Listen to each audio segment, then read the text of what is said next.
Welcome guys, it is Wednesday night late night agenda. I'm your host Craig and we are of course here to talk about all things Liverpool Football Club related. This is your show. As we say, any comments, any suggestions, please do put them in the chat.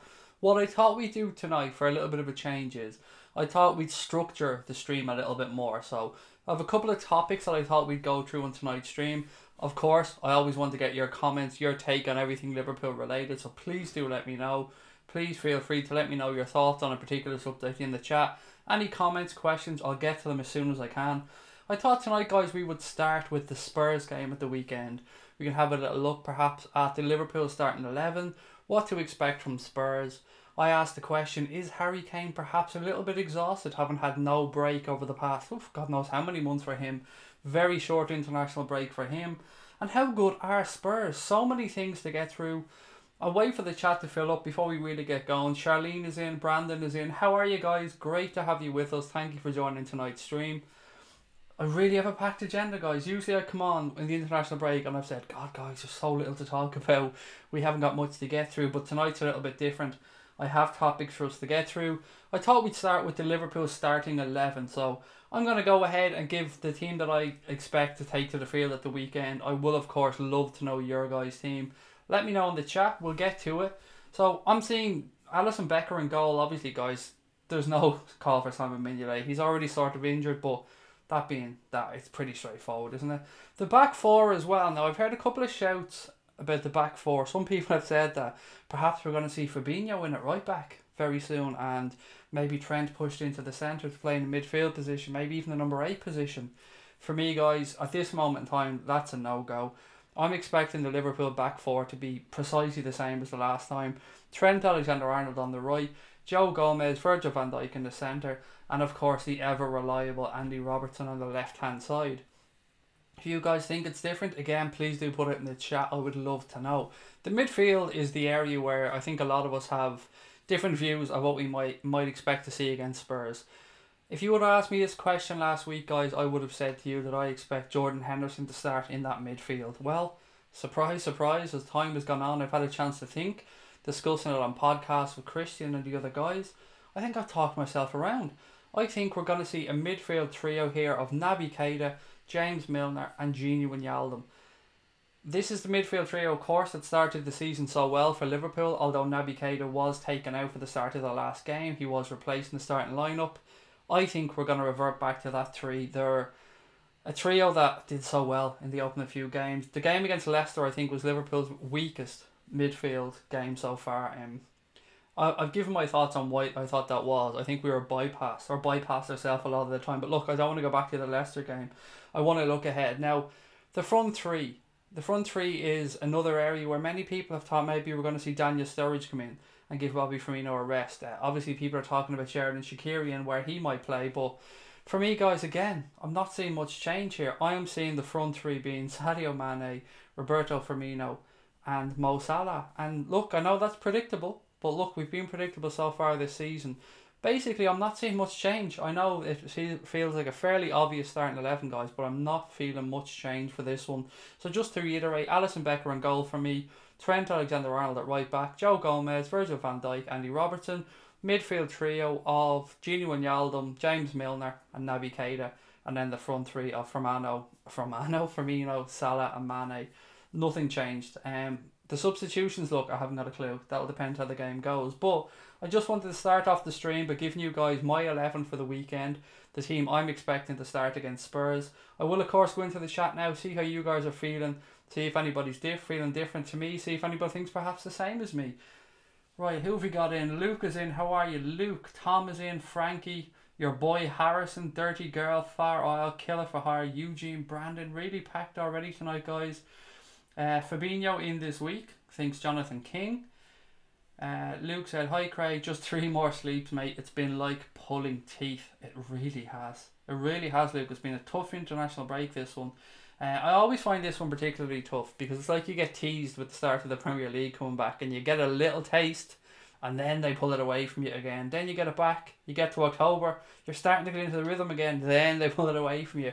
But thankfully, after October, there's a good run then before we have to release our players for internationals again. Charlene said we can always expect Andy on the left. Gonna go for Allison, Robbo, VVD, Gomez, Trent with a midfield of Keita, Milner and Gini, and of course Salah, Firmino and Mane up front. So let me think. I think we've gone the exact same team there, so I think we're thinking the same way, Charlene. Can't wait to see Fabinho and Shaqiri too, said Killer for Hire. Luke Skywalker said, think you're spot on with that team. Happy Wednesday. Craig mate said LFC Dalek. Happy Wednesday to you as well, buddy. Let's say it every day, fuck it. That can be your and I's greeting now going forward. Happy Monday, Tuesday, Wednesday, Thursday and Friday. Why not? It works for me. Does it work for you? If so, we'll go ahead. We'll do that. Happy Wednesday again to you, LFC Dalek. As long as we're in the final, mate, it'll all be fine, said Luke Small. You defended Henderson like a madman 2 weeks ago, yet you did not pick him. No, Carl, I didn't. And I do defend him, and I stand by him. I love Jordan Henderson. But that doesn't mean I'm going to pick him for every single game of the season, buddy. This is the beauty of having the squad that we have. The midfield trio that started the season have done excellently. Think back to the games, mate. The worst game we've had, unfortunately, has been the one where Jordan Henderson's been part of the midfield trio. And I don't feel he was the cause of that being the worst game. I thought it was the way we set out in the high press by Leicester. Look, I can go back over that. Either way, I'm being honest with Carl. I may have defended him, and I do defend him, and I will defend him, but that doesn't mean I want him to start every game, mate. I think the shirt should be with the players who are performing, and at this moment in time, that's the midfield trio for me, buddy, who are performing. But I love you called me out on it, man. I do appreciate that. You should be doing things like this. Feel free to question me on here anytime, guys, and fair play, Carl. I love that you said that, mate. Thank you. The team will take the homeless to a shelter, said Tom Boland. That team will take the homeless to a shelter. Oh, I was thinking, where's he going with the homeless? Keep forgetting about the Spurs thing. Craig, do you think Oxlade needs a wet trim or dry smooth the edges of his beard? I don't know, man. I'm not really one for beards. So, look, can't grow one. So, maybe jealousy from my part. I shouldn't be talking about beards. Look, Alex Oxlade-Chamberlain needs nothing but a hug for me, buddy. I love the guy. Want to see him back in a Liverpool shirt as soon as possible. Yeah, it's just feels wrong not having him there at this moment in time. What have we got? £200 for a ticket versus PSG at home, said Brandon. Look, we'll get to that a little bit later on, guys. I've got a bit of a schedule that I want us to maybe go through tonight. I thought I could structure the show a little bit better than I have previously. So, the next question I want to put to you guys is, how good are Spurs really?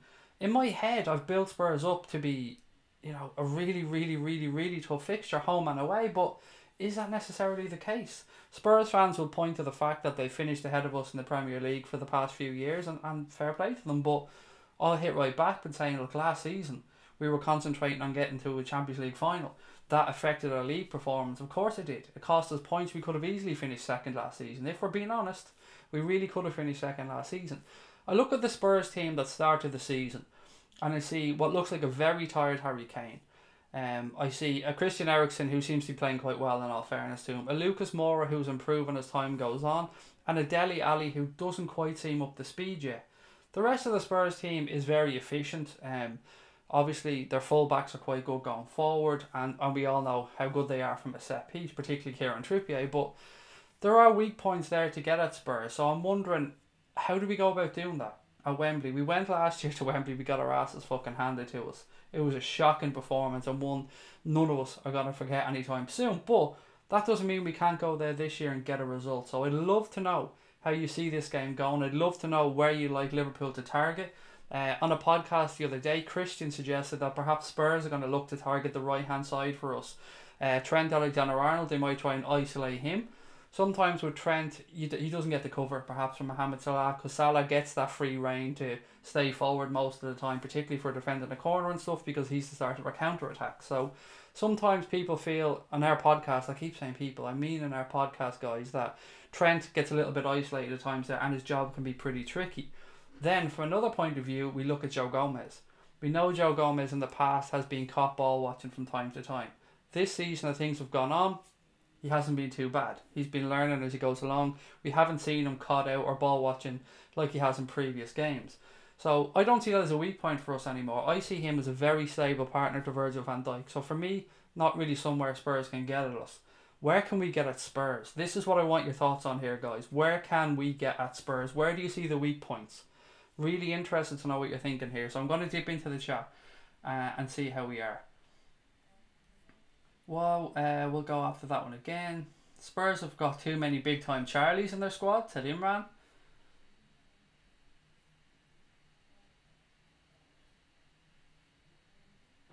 Spurs suck, no way we lose to them this time around, said Kang Ozzy.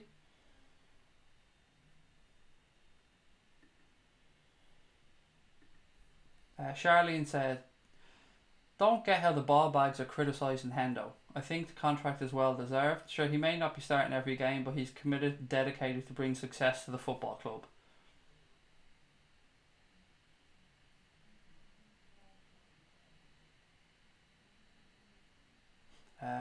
A tired Harry Kane is still a very dangerous Harry Kane. Ask Man United, says Little Skids. Look, that's a good point.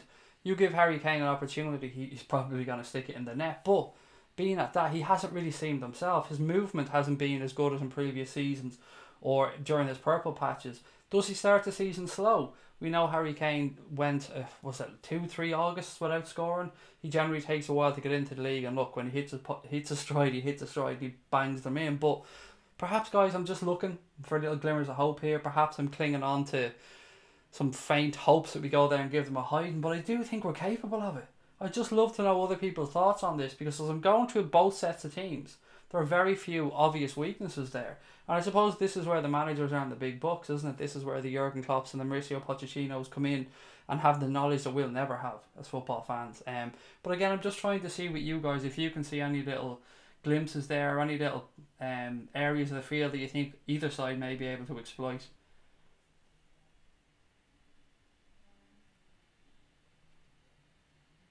I think Fabinho's debut will be against PSG in front of Trent Alexander-Arnold to help with Neymar. I was thinking the same, Tom, with regards to that, but we'll get on to PSG a little bit down the line. And I know I did mention Fabinho earlier on, so I guess that's where you're coming from, buddy.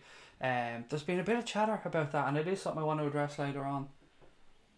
Nabil Fekir said Kane isn't fully fit, he needs to rest, but knowing our luck, he'll bang a hat-trick or something. Nah, there'll be no hat-tricks happening, Nabil, come on. Be happier than that, buddy. No hat-tricks at all. I think most of our play will come from the midfield, and Keita has to start, said True Morgan. Mane does definitely help Robertson rather than Salah helping Trent, said Harry Wilkinson. No Man is in. Hi Craig, hi chat, how's it going? Hope everything is well with everybody tonight. I am doing really well, thank you, mate, and I hope you are too. Zilch, I have absolutely no Scooby-Doo, mate, who this Papa John lad is. You keep mentioning him to me, and at first, I gotta be honest, I thought you were on a fucking wind-up, but no idea who he is.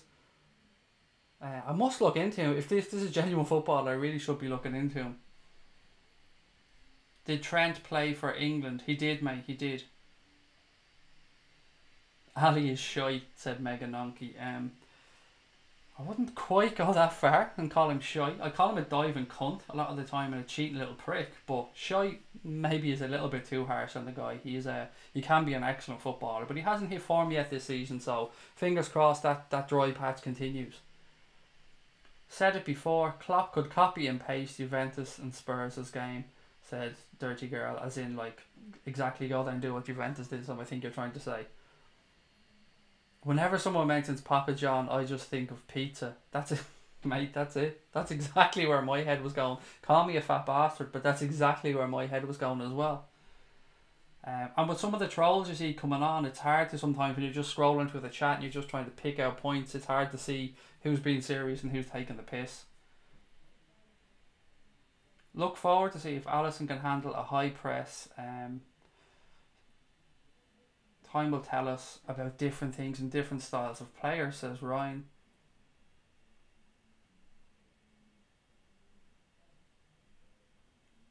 Charlene said the stream is out of sync with the audio for me, Craig.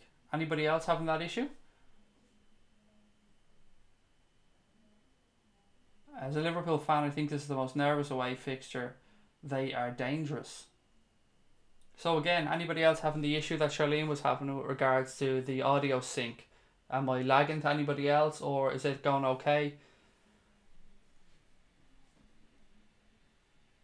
No obvious weaknesses, said Kang Ozzy, but as a team, Liverpool are just better, and that will show. Again, that's kind of where my mind was going on this one as well, buddy. You match them up player for player, and I do think we come out on top, but we all know that better players don't always get results. This is a big game. I can't underplay it. Perhaps I'm being a bit too nervous about this. Yesterday I was balls out. I told you guys as the week goes on I could go up and I could go down, but yeah, I don't know, man. It's a nervous one for me. Live chat is there, Daniel. Whatever your issue is with live chat, mate, I've no idea. It's nothing from our end. And you just posted, so you obviously have live chat if you've posted. There's Papa John is a real player, Craig. Thank you. Again, my ignorance, excuse me, I just did not know who he was. It sounds like a fucking make-up name, though, for being honest. Papa John, if you were to make up a player, Papa John, it does sound like one that you've made up. I've another thing about this game I wanted to chat about as well. The half-12 kickoff. I'd love to know how you guys feel about that one. I fucking hate these early kickoffs. Not a fan of them whatsoever. I always assume an early kickoff is not going to be a good result for Liverpool. I've no stats to back that up. Absolutely nothing. Just a gut feeling. I much prefer Liverpool playing 5 o'clock, 4 o'clock on a Sunday. Anything along those lines. These early kickoffs, I'm just not a fan.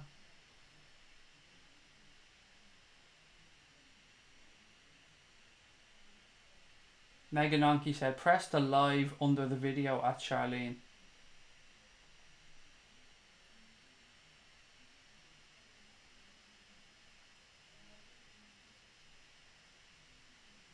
Zilch, why would we talk about that, buddy? That was yesterday, so no need to talk about that one. As you rightly said, no, we certainly won't be bringing that up on this stream, buddy. I can give you that one as a promise. And another point, guys, I wanted to perhaps have a little chat about regarding the whole half-12 kickoff thing. Do you see that as a plus for Liverpool or Spurs, or do you see it as a negative? And what I mean by that is, if Liverpool go out and get the result, or Spurs go out and get the result, does that then put pressure on the other teams coming out after them for the 3 o'clock kickoffs or for the Sunday kickoffs? Or do you think Liverpool and Spurs playing early is a negative thing? Again, love to know your thoughts on this one. LFC Dalek said, as it goes, I quite like Spurs and think their boss is very clear. Ericsson free kicks may keep Becker busy. I think we shall win 2-1, VVD header from a corner and Shaqiri coming on as a sub to bang in the winner. I'll take that. I'll take a 2-1. I'll take a 1-0. I'll take any fucking victory if I'm being honest, mate.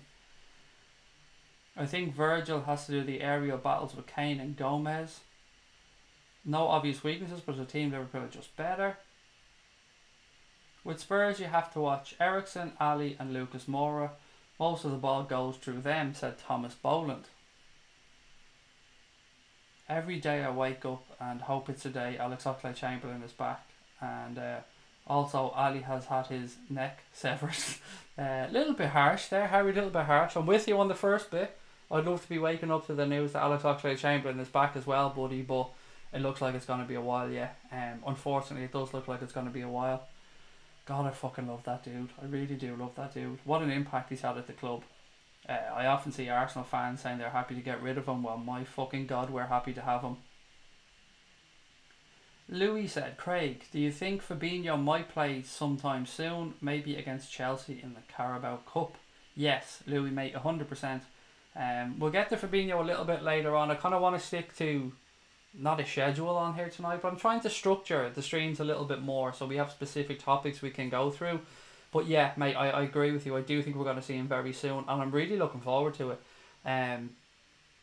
All we've seen so far when Klopp holds players back is that when he does play them, they generally hit the ground running. So we've got a good record of holding players back and slowly releasing them in. So if he does it as well with Fabinho, which he's clearly going to, then, you know, fingers crossed we get the same result.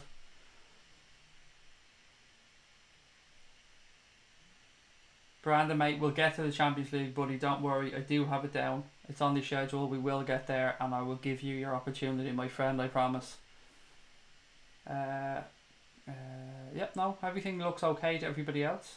Daniel said, I want live chat. Well, mate, you just posted in the live chat, so you have it.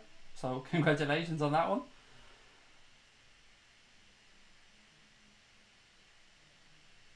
Feels like we're getting way too many of these early kickoffs, said Tomas Kennedy. 2 in a row is tough. Yeah, I'll give you that one, Tomas. 2 in a row is definitely tough. particularly for this lazy bald idiot who doesn't like getting out of bed that early. For me to get up, get the stream ready, do a bit of a pre-stream and stuff, it's for me, I'm practically getting no sleep that night, and that sounds mad, but I keep very strange hours tomorrow, so for me these early kickoffs equals very little sleep.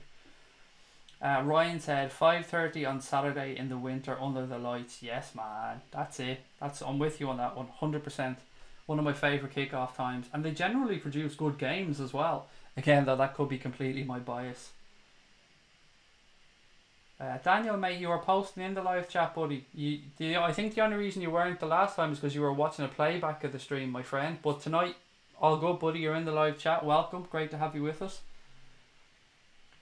DJ Football said, yes, just got my Diet Chav clock delivered. Get in. Fucking awesome. Well done, buddy. Cheers to you. If you win the early kickoff, that applies serious pressure on your rivals, said Kang Aussie. Which, you know, it does. It really fucking does. Particularly if they're chasing you already. So if you're talking about the likes of Manchester United there, Arsenal, then yeah, definitely puts pressure on them. I suppose even with Manchester City trying to keep up, and that sounds nice saying that, by the way. It does sound nice saying Manchester City trying to keep up. Yeah, it definitely does. Frankie B said, I hate the early matches. 4:30 a.m. my time. Fuck me, man. That's bang smack around the time where I start winding down for sleep. 4:30 a.m. So it would definitely be a bit of an adjustment to my day, but to a normal person, a normal human being that gets to bed at a reasonable hour, that's right in the horrible zone for you, buddy, isn't it? Do you set your alarm and get up, or do you try and go right through, Frankie? I'd love to know. I'm fascinated by this, by the way. I'm fascinated by how you guys all around the world watch games. It's easy for us here. It's easy for me to sit here and moan about a 12:30 kickoff on a Saturday like a fucking spoiled brat. But then you've got people like Frankie, you've got people like Rod, who are watching the game in different parts in the world and are getting up at 4:30 a.m. to watch the game, are getting up at 3 o'clock, are driving from one part of America to another part at ridiculous o'clock to watch the game, to meet up with their supporters club. These are the real fucking unsung heroes of the Liverpool fan base, guys, and it's why I love YouTube so much, and it's why I love reaching out to fans from further afield at times. Some of the stories, and this is a very simple one here from Frankie B. 4:30 kickoff. I mean, that's respect, Frankie, mate. Seriously, man, respect. That is absolute dedication. Since Gomez has matured, I've got a good feeling, said Carl. He's looking fucking mustard, isn't he? That's the only way I can put it. There's very, very little about Joe Gomez that I can be critical of so far this season, mate. He's looked on the money.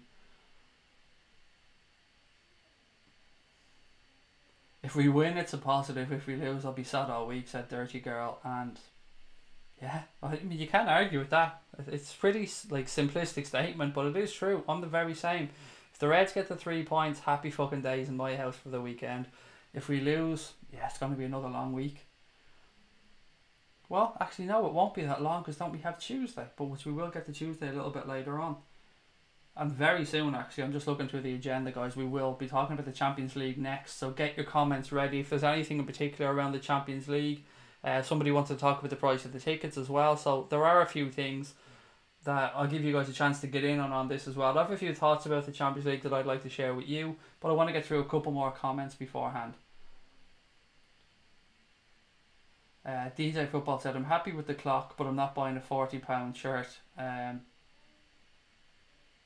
The £40 shirt thing, this is something that's doing mine and Connor's head in, DJ, because on Redbubble there are 3 different t-shirts. There's the one you're talking about, which is the ridiculously priced one, mate. Then there's one that's like $21, something like that. And then there's a unisex one, and I think that's about $23.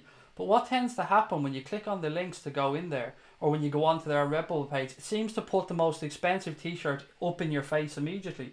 And Connor thought he'd removed that t-shirt completely from the shop, so apologies on that one, but I can assure you, mate, we don't want anybody buying a £40 fucking shirt either. It's the furthest thing that we want. That's absolute robbery, and we don't set that price, unfortunately. And as Bob and Dylan just said there, I've just explained, go on to the Redbubble store.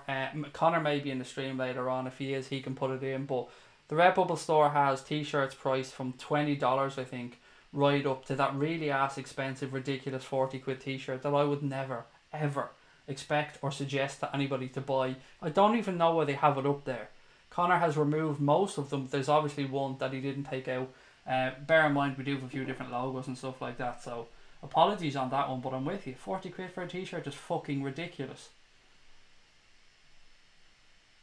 Ox is a beast, said Daniel O'Sullivan. He definitely is, mate. He definitely is, but he's our beast, which is the beauty of it.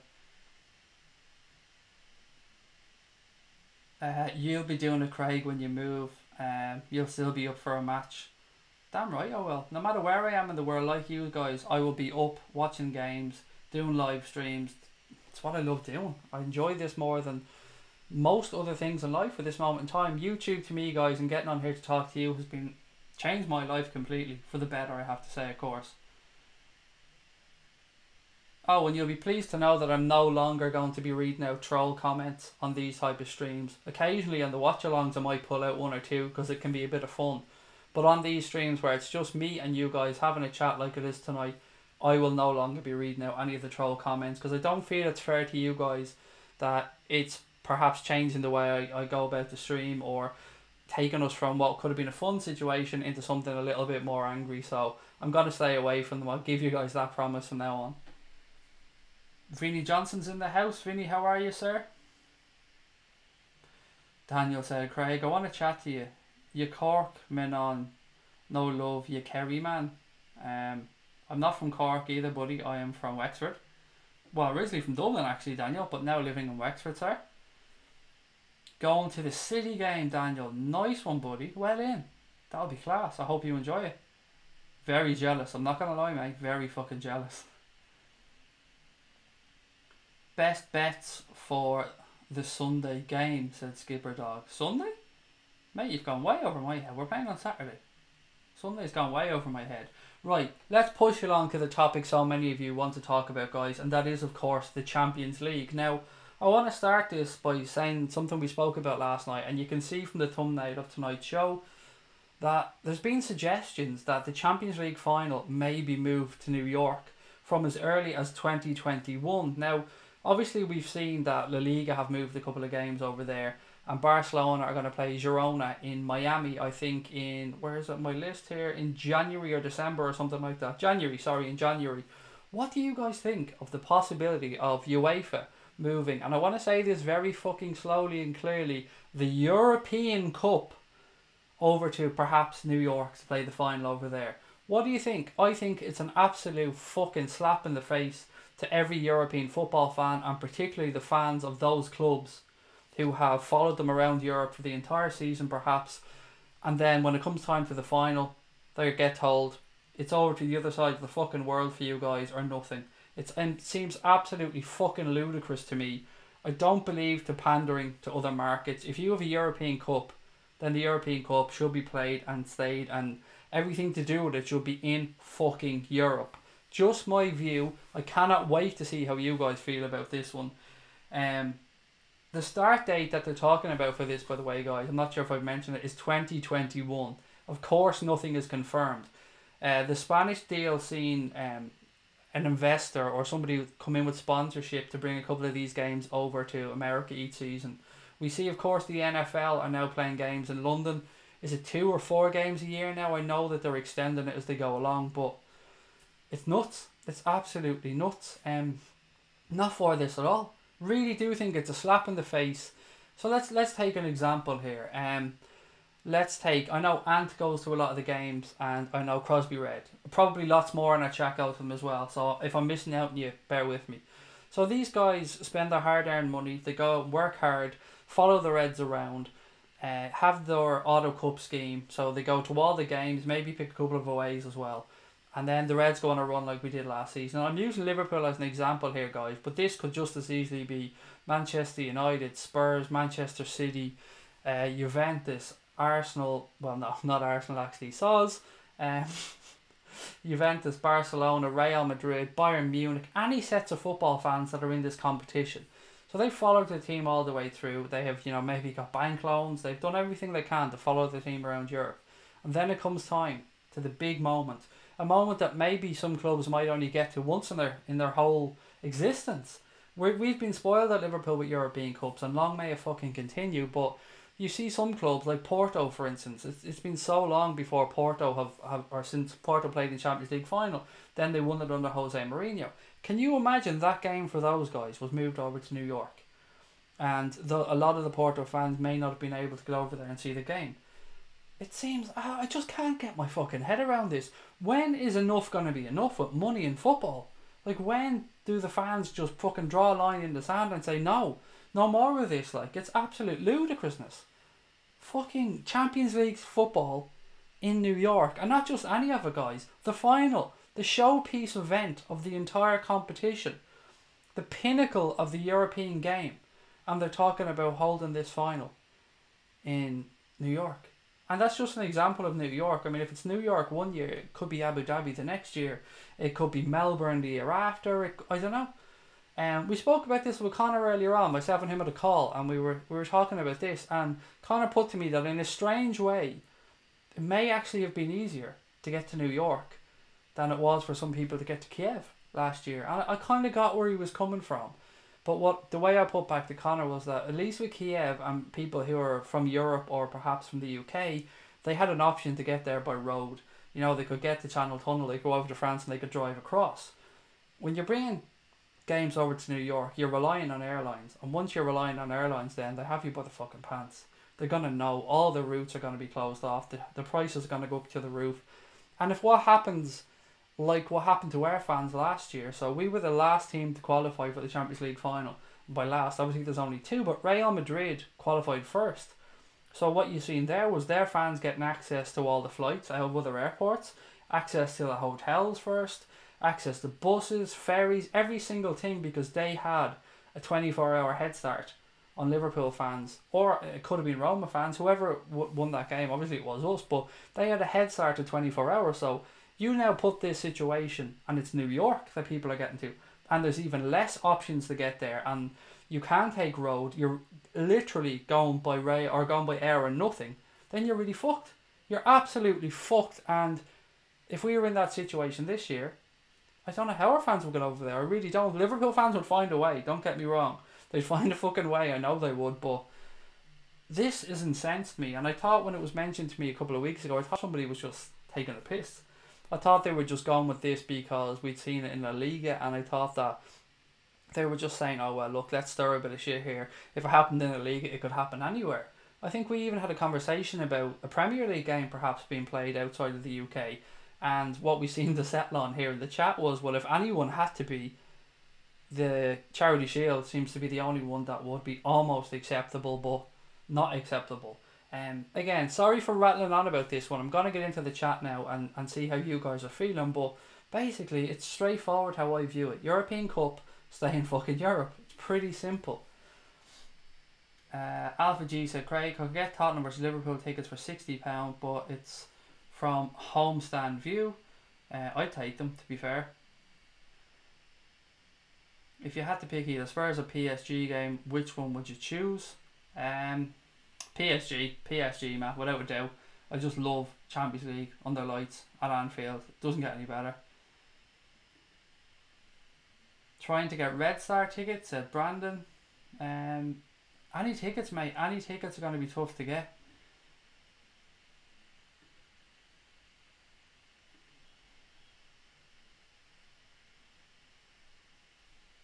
Sorry, visa and passport problems more likely to get in the way into USA than European countries. Oh my god, how did I not think of that point?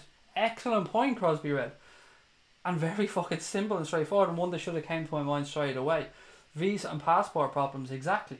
We know getting into the US, I don't know what it's like in the UK, but I know in Ireland there's a visa waiver program.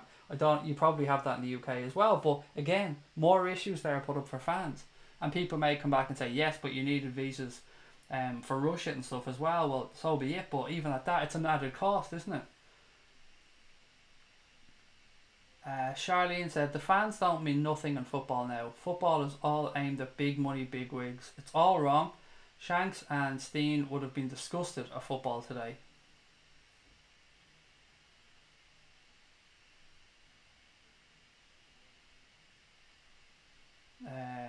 Stephen, mate, if the Stephen Taggart, I'm not sure what the comment is, mate. Fair enough. By the way, I've been to every game, so I'm not just following my team. I'm not sure if that was aimed at me or if you're in a conversation with somebody else, buddy.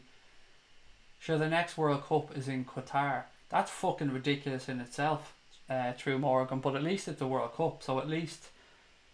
Nah, there's no fucking justification of it, actually, to be fair. And they're moving it as well. They're moving it to a winter tournament, so they're really fucking everybody over for that one, and just for that as well. Ridiculous. How can fans make UEFA know they're gone too far? Again, good question. As long as them stadiums keep being full, as long as we tune in to watch those games, as long as the merchandise is being sold, you're right, Crosby Red, what can we do as fans? There are probably people much more intelligent than I who can come up with possible ways that people could voice their concerns, and we know that Liverpool fans in particular are very inventive and very clever in the ways they can go about raising points of view. We've seen it with, who was very recently, gone back a while, we've seen it with, oh, I'm gone blank, sorry. But yeah, you're right, how do we raise awareness? How do we let UEFA know they've gone too far? Can Jose get a visa into the US after his conviction in Spain? I guess United would only smuggle him in a US laundry basket. Who was it that Reds fans absolutely buried? Like, they sent email after email after email after email. I'm trying to think back who it was. I'm sure somebody will know in the chat. Why would the Champions League final be in New York, Craig? Asks Tony. Well, that's the exact point of it, Tony May.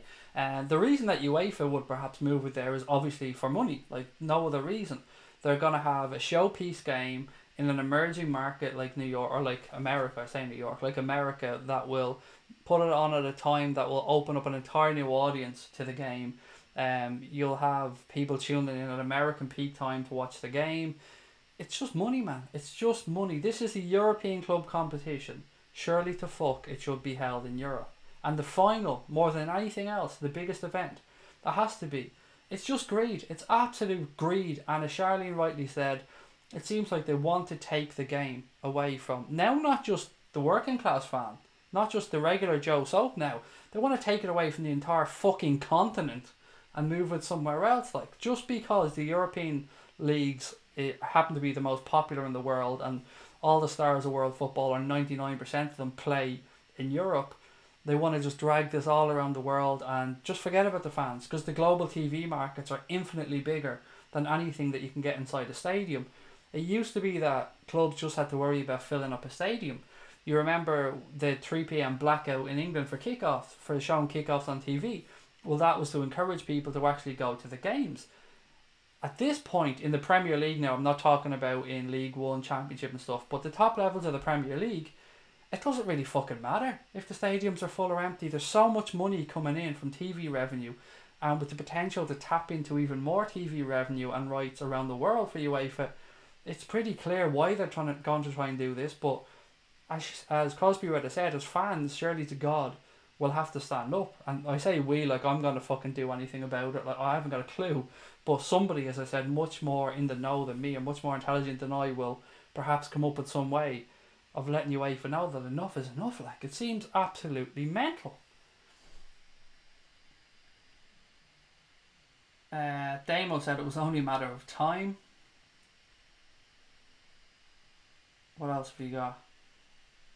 It's unfair on die-hard fans who have to watch the game at a different time or might not be able to afford flights. It's disgraceful.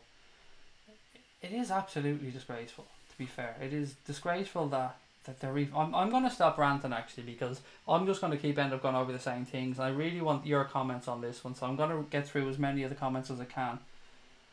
Fans should look for the Super Bowl to be played in Europe as a replacement, said Thomas Boland. They can keep it, Thomas, man. They can fucking keep the Super Bowl. I'd much rather have the Champions League final here, although I completely get where you're coming from. But can you imagine that happening, Thomas?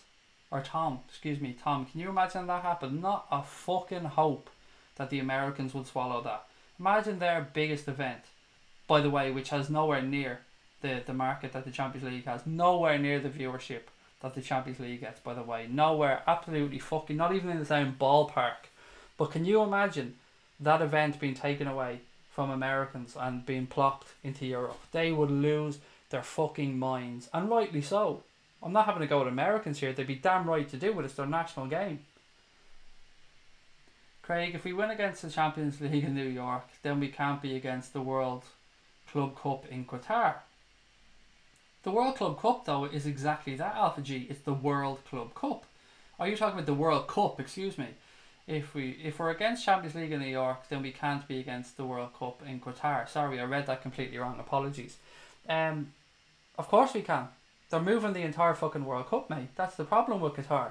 It's not a summer competition anymore. When Qatar bidded for the World Cup, their bid included air-conditioned stadiums, the promise that the competition wouldn't be moved, that it would be a summer competition, and this is before the human rights issues even come into this. And again, I'm not qualified to speak on that part, so I won't. But they've now moved the fucking competition, mate. They've moved it to the winter, so the Premier Leagues, La Liga, all these other competitions are going to have to alter their leagues just to suit a bullshit tournament in Qatar that should never have got the tournament. Never. And they did get it, and they moved the goalpost so much that it doesn't even resemble the same fucking tournament anymore. It's in a different time of the year just to suit the weather in Qatar. That should have been taken into account for the bidding process. Again, money fucking talks. It's absolutely ridiculous. And just look into as well how Neymar got the PSG. Look into his deal as an ambassador for the Qatar World Cup. I mean, all this shit is tied in together.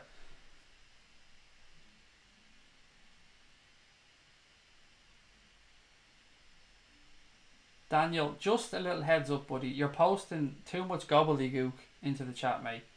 We can see what you're saying, but we're not going to read out every single word that you write, mate. This isn't the Daniel O'Sullivan show.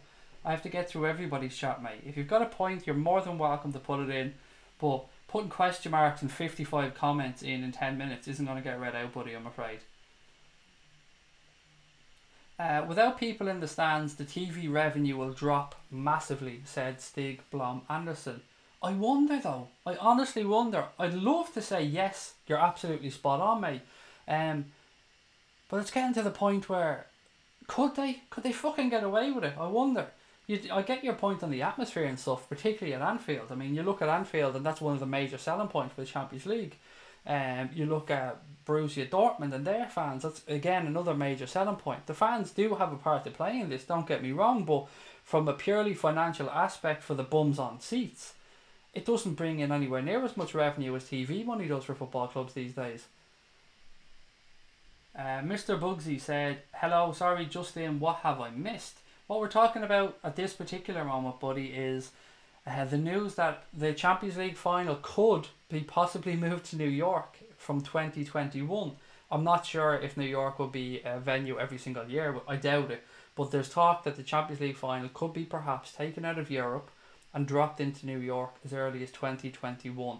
Of course, this does kind of go in line with La Liga, who have moved a couple of games each season over there. Barcelona are going to be playing Girona in Miami in January. So look, big club going over there. I'm sure it suits Barcelona, but does it suit the rest of La Liga? Does it suit Girona's fans? Probably not. I'm going to go as far as to say absolutely not. And I know that deal I think was a little bit different. I think there was some plane transport even organised in that one. But basically, mate, we're talking about moving the Champions League, the European Cup, out of Europe. So I'd love your thoughts on that, Mr. Bugsy. Will said, like that smash button and subscribe, guys. Absolutely. If you're enjoying the stream, guys, welcome, and please do hit that like button. And if you're new to the channel, please do hit that subscribe button as well. Crosby Red said, why Alpha? Holding football's biggest competition in a non-football country with ridiculous weather is absolutely ridiculous. But even Crosby Red, if we can get past all of that, you still have the fact that they bid for a competition with air-conditioned stadiums in the summer, and then all of a sudden couldn't do it, and the whole thing had to be fucking shifted to the winter. And of course that's before the building of the stadiums, the human rights issues, all this other stuff, the religious beliefs, so many other things that I said I'm not qualified to talk about and don't know enough about. But just from a purely black and white perspective, you bid for something and then move the goalposts, not even just a little bit, like literally fucking through the goalpost to the halfway line. Seems, again, madness and all about money. But the fans don't matter. Of course the fans don't matter in this. We're only the people who pay for this fiasco. We don't matter. Frankie B said, against modern football. Squism said, Craig, RE visa issues. Because he has a fraud condition, Alexis Sanchez can't travel to the US. Another thing for Jose to cry about. He did get in, Squisms, over the summer. They did find a way around that from, he got, I don't know if it was an exception, a holiday visa. Well, actually, it couldn't have been a holiday visa because he was working. They did get around it somehow, and he did get over there eventually, if memory serves correct. But you are right, there were issues there. Lars Magnussen says, hello everybody, 3 days left to the game. Oh man, it's getting close, Lars. We'll get back to the game a little bit later on. We did touch on it, we did speak about the Spurs game, we spoke about the starting 11s, we spoke about what to expect. Is Harry Kane tired? There was a few things we covered earlier on in the stream, mate. And we're kind of working our way through a nice little agenda tonight, and I have a few more things I want to have a chat about as well. I want to have a chat about Naby Keita and how he's settling into the Liverpool team, so that'll probably be the next topic I'll be touching on in the next 10 minutes or so. So if you guys have any thoughts on Naby Keita and how he's fitting into the Premier League, please get them ready. I'd love to read them out, and of course I'll share my views on that subject as well. Will said, I would hate it to be in New York. I would hate the Champions League final to be in New York. I'm with you, man. I'm with you. Look, New York's a kick-ass place, I'm sure. Beautiful place. And a place I'm sure many people would love to visit. But for a Champions League final, a European Cup final, even just saying the sentence out loud makes me giggle. It sounds so ludicrous. Damo said, I'd be against the World Cup in Qatar. Even without them moving into the winter, UEFA and FIFA are a shambles. And Kill for Hire says, Damo, you are exactly right, sir. Who wants to play football in the fucking desert? Anyway, said Meganonki. Absolutely, man. Absolutely. Seems madness. You can understand why so many countries were pissed off with that bidding process. There was some issues around Russia when they got it, but look, Russia are a football-loving country, with stadiums already built and in place. I think Russia did a fucking smashing job, by the way, of hosting the World Cup. I want to say that. I want to go on record as saying that. I had my doubts about it before the tournament. I even went as far as to say there's no way I'd have travelled over there for that tournament. But I think I owe it to them to say they look like they did a smashing job. Anybody who I know that went over has had a great time. The stadiums looked amazing.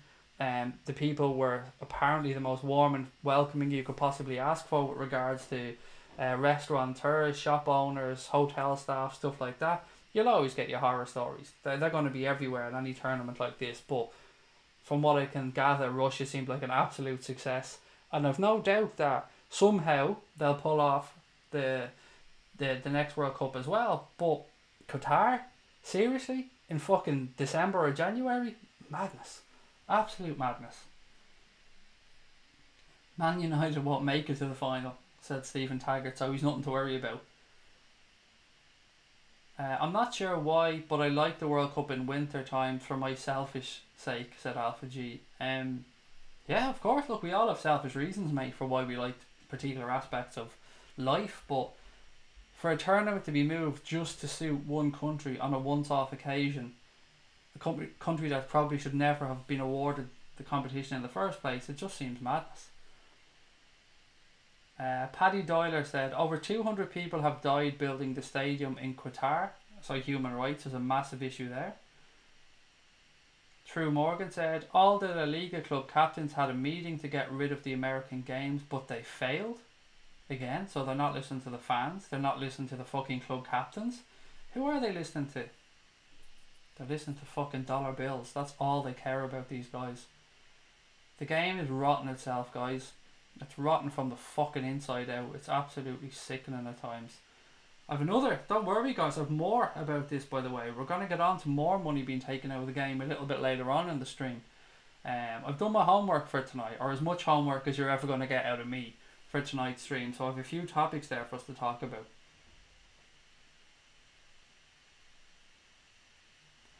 Crosby Red said, Alpha, even having a Winter World Cup means shortening transfer windows, changing the Champions League and league dates.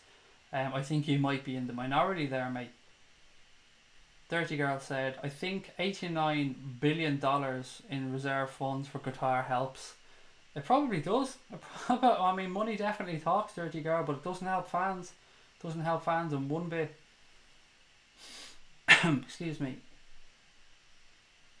FIFA most likely got huge backhanders to stage the final in Qatar, said Thomas Boland. Crosby Red said, I'm hoping that many will boycott Qatar if only because women can't walk around in shorts and drinking alcohol won't be readily available. Whatever about the alcohol thing here, the women not being able to walk around in shorts part is, look, it's tricky because you want to respect a country's rights, religious beliefs and laws, but at the same time this is for the entire world to enjoy. So yeah, I'm with you. I'm with you. I might be wrong, people might pull me up on this one, but I'm with you. Women should absolutely be allowed to walk around in fucking shorts. Absolutely, of course they should. The alcohol thing, I don't know enough about it. I honestly don't know enough about it to make a comment on that one, particularly from the religious aspect. But again, it's just another thing that makes it awkward and another reason that perhaps Qatar shouldn't have had the World Cup. Nabil Rylands is in, said good evening guys and good evening Craig. How are we, Nabil? Great to have you with us again. The Premier League is settling into Naby Keita, but Naby Keita is... Hang on, the Premier League is settling into Naby Keita, not Naby Keita settling into the Premier League. Sorry Alpha G, I fucked up your comment there by misreading it, mate.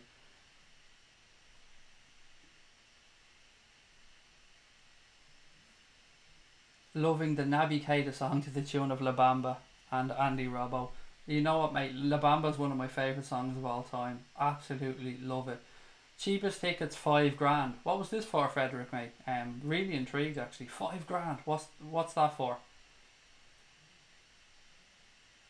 Nabil Ryland said, UEFA Champions League final in the States would be a disaster from the sport or for the sport. It's already a corporate sport, but at least the culture of the fans in and around Europe somewhat masking it. Very well put, Nabil. Very well put. Crosby Red said, just notice, Craig, what are you wearing? Is that a collar I see? It is, but you'll be delighted to know it's just a polo shirt. It's an Adidas, where is it? It's an Adidas polo shirt. So still rocking the Adidas gear. Crosby Red, you were good, you spotted it, and I wondered it. I said to myself, I'm going to wear a polo shirt on tonight's stream. I wonder if somebody's going to think that I'm in a shirt or something and pull me up on it. And it didn't take long, you're spot on, but it is an Adidas polo shirt, so at least I'm still rocking the Adidas. In Russia, they actually hoovered the pavements, said Dirty Girl. I've seen that done elsewhere, to be fair. I'm all for it, if I'm being honest. It's fucking madness, but it's my kind of madness. Right, so we'll move on to Naby Keita, guys. We'll move on to how he's settling into the Premier League and what you guys think about it. So he's come out himself and said that he needs time to adjust to the Premier League. But what I want to know is, are we sometimes too quick as fans to judge players, particularly players that are coming from abroad and dropping into the Premier League? It can happen even for players that are already used to the Premier League.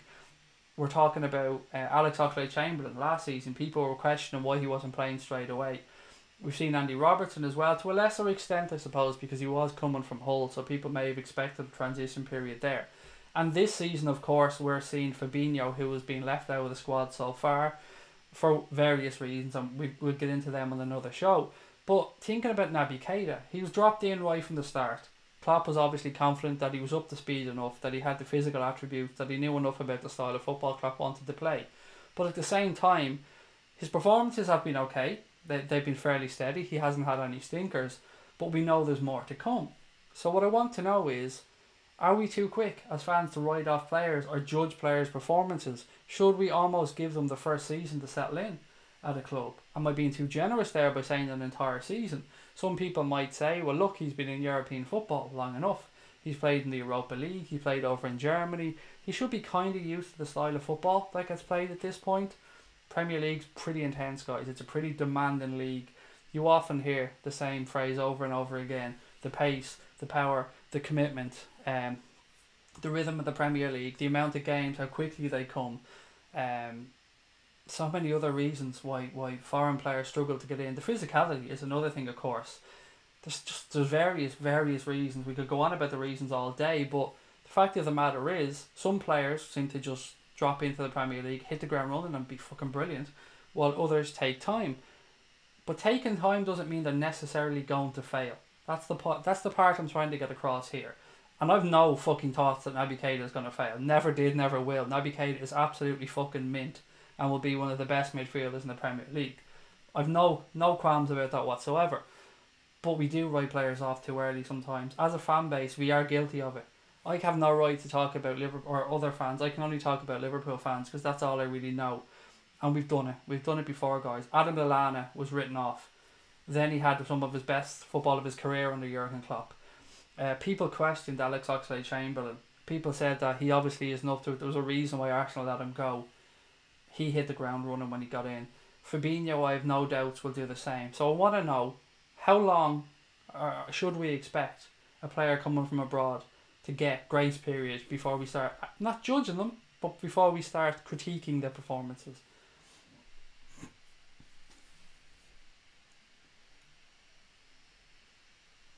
I remember when I first saw Coutinho or Suarez, I thought, let's give them time, said Dirty Girl. Naby's just modest. He knows he's boss, said Kang Ozzy.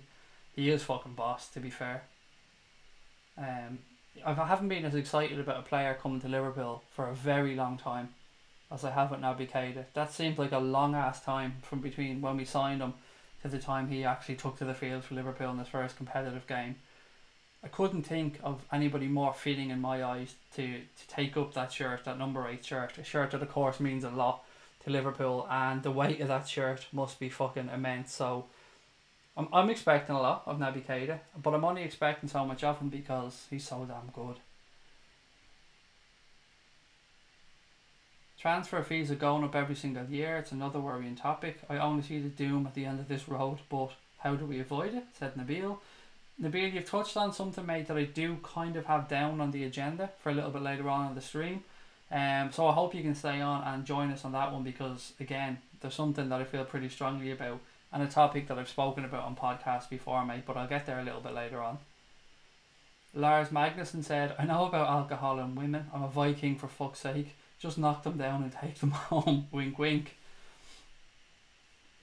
Times have moved on a smidgen, Lars, mate. If we tried that shit anymore, we'd be locked up, buddy. I know you're having a laugh, by the way. I love your sense of humour, Lars. I love you greatly add to these streams every night, mate. It's a pleasure having you with us. World Cup in New York City, said Fred. World Cup, yes, no problem with that. Champions League, hell no. Hell no.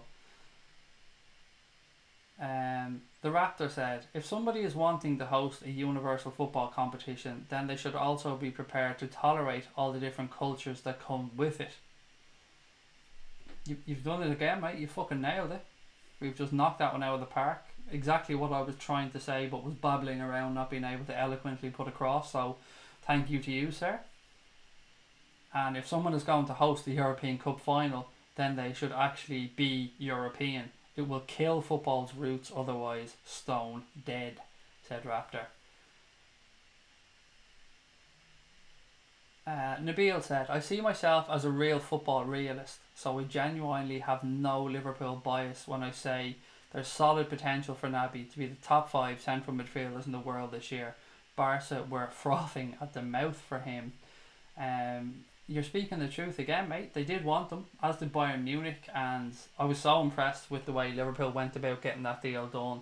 Very clever for Michael Edwards, and it was after that deal that I think we as Liverpool fans started to put the first hammer and chisel into the stone to make the Michael Edwards statue that we're currently working on.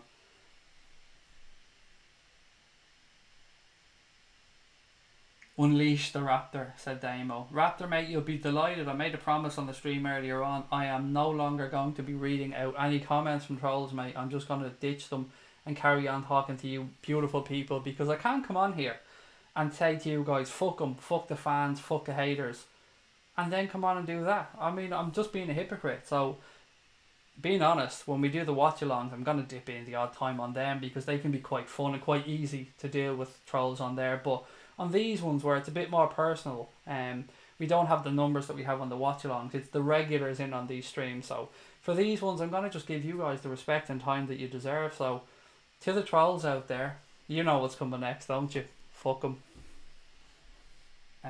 He's taking it easy on his opponent, so the second half he can go in for the kill, said Stephen Taggart. I'm loving that nobody has a single shred of doubt, by the way, about Naby Keita, guys. I absolutely love that about you all. It's brilliant to see. Lars Magnuson said, I'm only just going to call you Lars from now on, mate, because I don't think we have another Lars, so we'll just call you Lars. Well, it's where they play. Alisson could go right in the starting 11. Klopp's tactics can be hard to learn, but we need to have time with our players. Nabil said, even before Naby moved to Leipzig, he was great at a very young age in Austria. Same as Alisson, whose competition from his Brazil League days are insane. Yeah, Naby Keita was excellent at Salzburg, and I think that's where he had time as well with Sadio Mane, if memory serves correct.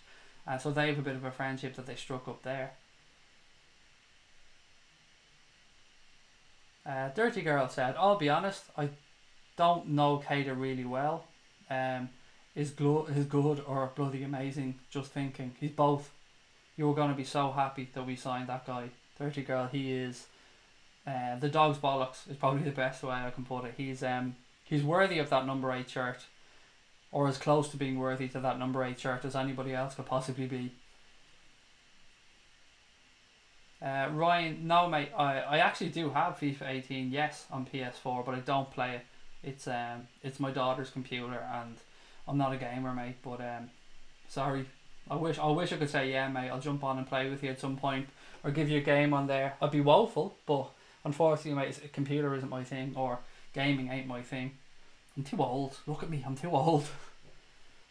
Although I say that, I know there's many avid gamers much older than me, but it's just never been something I've taken to, buddy. I respect the fuck out of people who are good at them, but it's just not my cup of tea.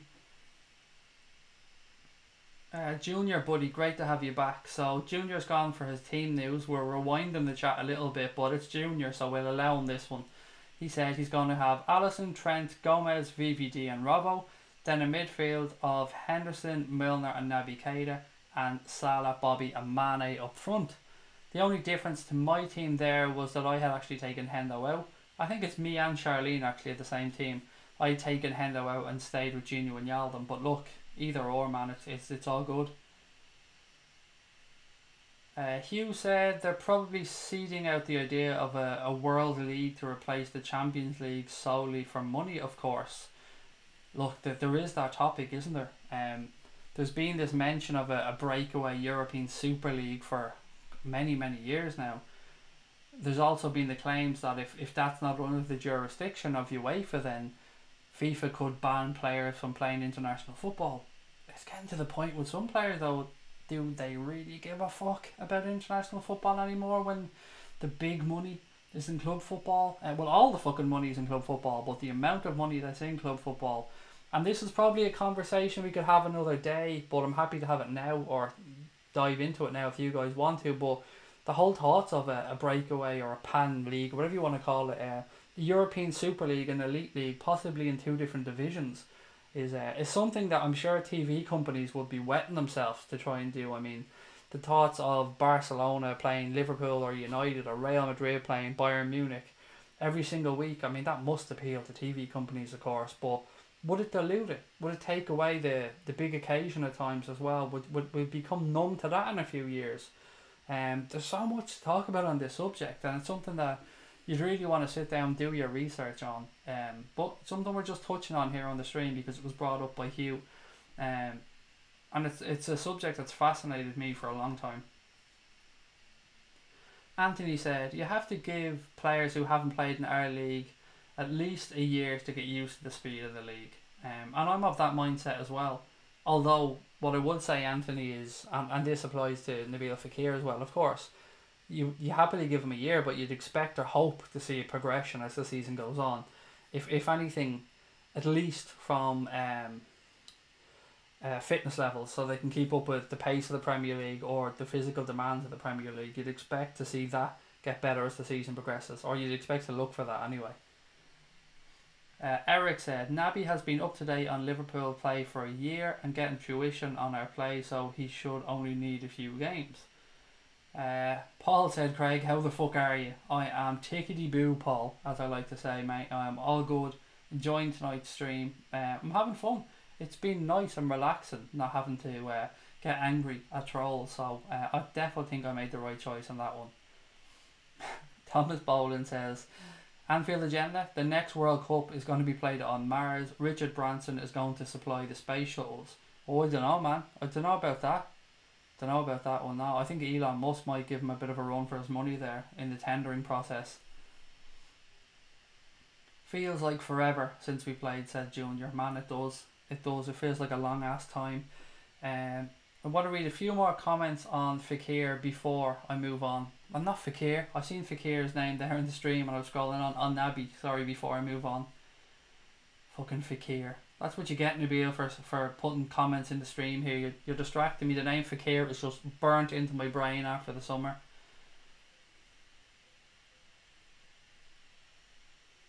No one says fuck 'em like Craig.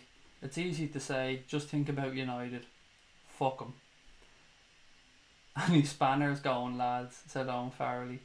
Do you know what, mate? I like your fucking... I like your gumption. Is that the word I'm looking for?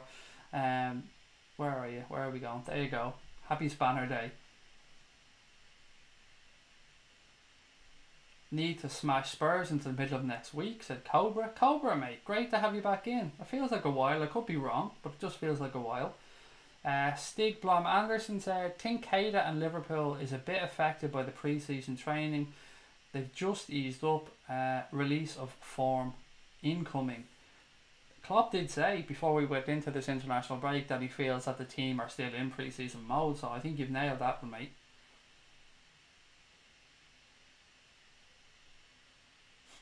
Nabil Fakir said, funny story, lads. I took a picture off Twitter about 7 or 8 months ago for my phone background, and it turns out that our very own Conor Crosby made it. Small world, eh? It is. It is a small world, and I have a phone lock screen now that I nicked off Twitter as well, and it's absolutely fucking mint. This one wasn't Conor's though, but I have nicked loads of Conor's images, of course, over the years. Stephen Dwyer said, Craig, would you say the Liverpool owners are happy with the Champions League possibly going to America?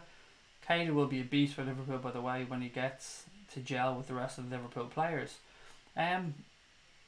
Yes, I'd like to say no, Stephen, but I think the majority of clubs' owners might come out in public and say that, you know, say all the right things to fans, but when it comes down to it, a lot of them do want the bottom line. So if UEFA could show not just Liverpool's owners, I don't want to just single out them here. So if UEFA can show all these major clubs that, look, your bottom line is going to increase, the market share that you're going to have is going to be infinitely bigger if we do this, then, you know, will the fans really fucking count yet again? It's you'd like to say that there are scruples there, and somebody will say, well, hang on a minute here, but money fucking talks in this goddamn world, and sooner or later a stand will have to be made on some point somewhere about something, because the rich can't just keep getting fucking richer and the fans and the lesser people just get squashed. Doesn't seem right. And this is only football we're talking about here, so this is the very bottom of the ladder. There's much more important subjects in the world, but of course we as football fans are here to talk about football, so we're talking about the thoughts of the Champions League getting fucked over to New York, and nah, it's just madness. Crosby Red said, I'm still seething about this Champions League in the USA idea. Imagine if Trump gets re-elected and decides he won't let Egyptians into the USA when we're in the final. I'd love to laugh and say, don't be so silly, Crosby Red, but that orange fucker is mental. You never know what that mad bastard is going to do next. I don't think he even knows what he's going to do next a lot of the time, so I can't even laugh at your comment as much as I'd fucking like to, because you honestly can't rule that shit out. Tom Tanner said, alright Craig, Tom, how are you, mate? Nice of you to drop in and say hello. Naby's first season will be impressive, but a second season is where I think he'll really show us how good he is, said Will. Hell yeah, I'm all for that, man. I am all for that. Fucking love Naby Keita. I have Naby Keita on the back of my shirt this season, actually, on the purple shirt. Only the second time in my life I put a name and number on a shirt, and that's how much I dig Naby Keita. Owen Jones said, since the start of the season I've been waiting for many days for Keita's first goal. I can't wait. Hopefully it'll be next game. I'm like you, Alan. I've been tipping him pretty much every week to say, yeah, feels like it could be this week for Naby Keita. Yeah, he's due one. It could be this week. And like you, mate, I'm just waiting for it. I'm waiting, but he'll get there. You're right, he'll get there. Paul said, can't leave Genie out with this one. He's a warrior. He's been getting better every game and will get a goal now and again. He's been great, Paul, you're right.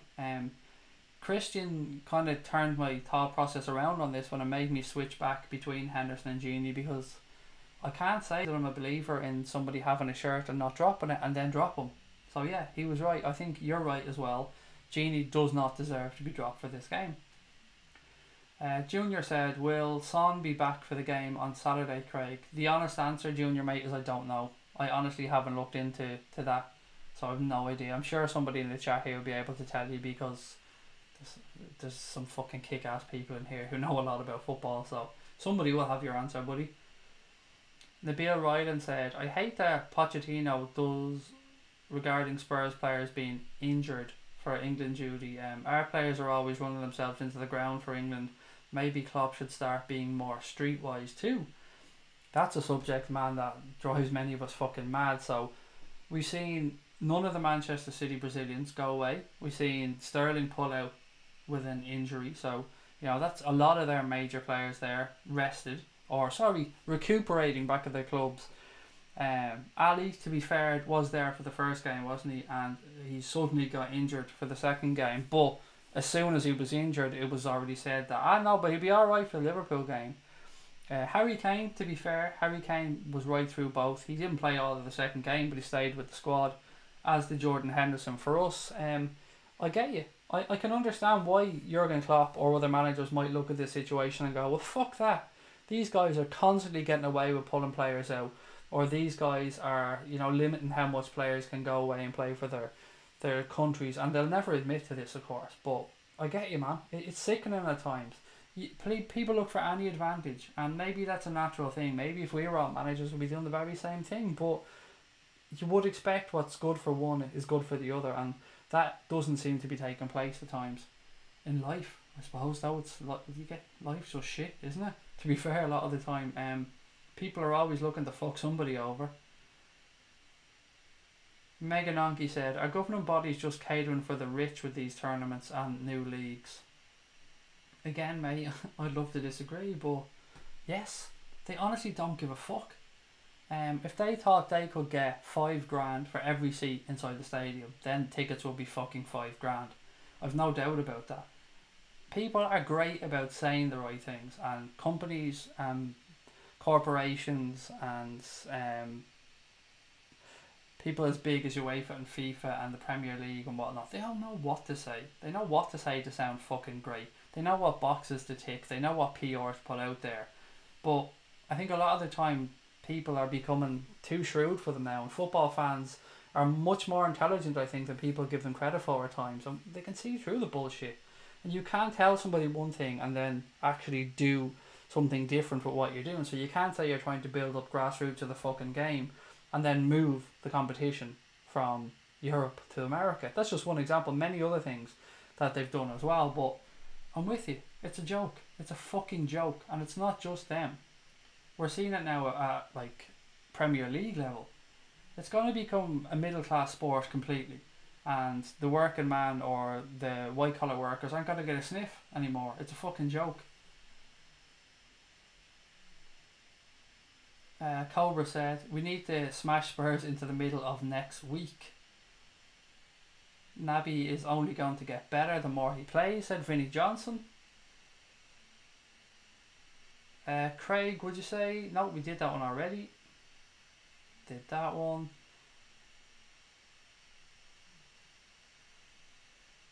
Naby is classy and more class to go from Naby, said Eric. Right, guys, as I said, I wanted to push on to the next subject.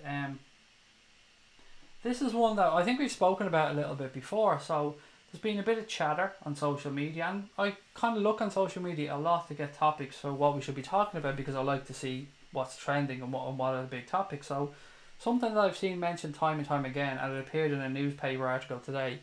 Some people are saying that Jurgen Klopp must win a trophy this season at Liverpool, and if he doesn't, it's an absolute failure. Now, John Barnes said that he'd rather see us give Manchester City a real challenge for the Premier League trophy this year than go out there and win, say, the Carling Cup or the FA Cup and still fall away in the league and be nowhere in the Champions League. So I've made my point very clear on this one on previous streams. I wouldn't go as far as to say I think Jurgen Klopp has to win a trophy this season, but I do think we have to see more progress. And like John Barnes has stated there, I'd much prefer Liverpool to make a challenge in the Premier League and to be there or thereabouts at the end of the season. Really push Manchester City or whoever fucking wins the Premier League, and hopefully that's us, but if we don't win it, that we're there or thereabouts. Come March time, come April, we're there, we're fighting, we're a couple of points away. That for me would be just as good as winning an FA Cup or a League Cup. I know people may disagree, and I know there are some people out there who feel that now is the time where Jurgen Klopp needs to put up or shut up, and I respect those views as well. What I will say is we don't have any excuses anymore as a fan base. We can't just say we can't compete, we don't have the money, we don't have the squad, the manager hasn't got the resources. That argument, I think, for Liverpool Football Club is gone at this moment in time. The manager has been backed, and people can say net spend, we can throw all this around, but at the end of the day, the manager has got some fucking world class players and brought in some really big talents. He spent a world record fee on a goalkeeper, he spent a world record fee on a centre back, and they are both quality. He's brought in Naby Keita in midfield, he's brought in Fabinho, he brought in Mo Salah the season before, Alex Oxlade-Chamberlain, he brought in, who else has he brought in? Andy Robertson. All quality additions, and he's nailed every single fucking signing, pretty much. There's been a couple of little exceptions, obviously. The keeper situation didn't work out too well before we brought in Alisson, but that was only a £4 million gamble. So for me, I'm not saying we got to win a trophy, but I am saying there's no more fucking excuses. I think the manager has what he needs to succeed, and I think he will succeed, but success for me would be a real push in the league and not one of the shitty cups. I don't want one. I wouldn't mind winning one along with something else, but for me it's the league, the Champions League, mainly the fucking league, and that's how I'm going to judge the manager this season. And that's just my view. I'd love to know how you guys are feeling about it. No coincidence Beckham getting a franchise then, it's going to happen. To be fair, Paul, to David Beckham, when he signed his contract to play in the MLS, him and his people were clever enough at the time. There was a stipulation in his contract that said that he had the right to start a franchise in the MLS in the future. So that wasn't just something that was thrown around recently. That was put into his contract when he signed for LA Galaxy. So, you know, he was very clever in his forward planning there, to be fair to David Beckham. Maverick wants Genie in the 6 at the weekend. And Junior said, I hope we see Fabinho start against PSG on Tuesday. Paul has joined the chat. Paul Turner, how are you, Paul? Says hello to everybody in the chat.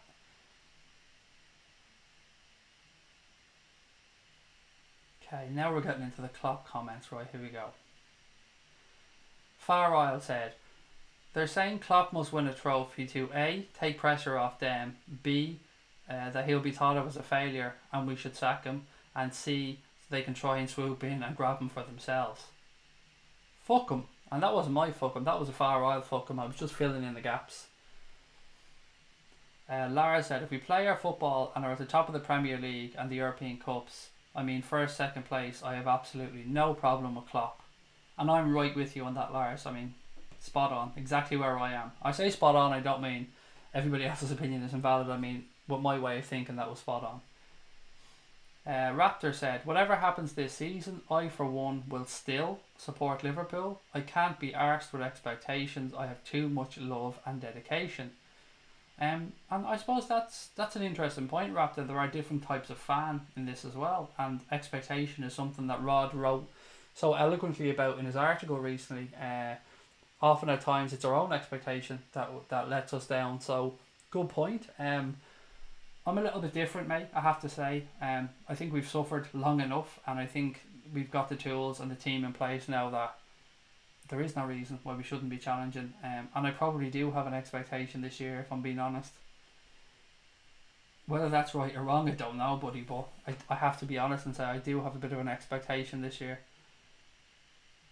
Senior El Flamo said, I'd be perfectly happy with 15 goals plus many assists from Mo, even though I'm certain there'll be more, but there's no pressure for him, Mane and Firmino. Together they'll get the job done. Anyway, don't worry. And where's that comment gone? Damo said, I'm absolutely with what Farrell said, agree with him totally. Then Farrell goes on to say, but big signings don't guarantee success. Look how much City and United have spent or misspent trying to get the right blend. Klopp could buy for a decade and not catch up to them. That's the thing, isn't it? Like I've said, the manager has got the tools he needs, and he has, but at the same time, as you've rightly said, he has to get it right with every signing. He pretty much has to nail it, and that would lead into the thought process behind why perhaps we didn't sign Nabil Fekir.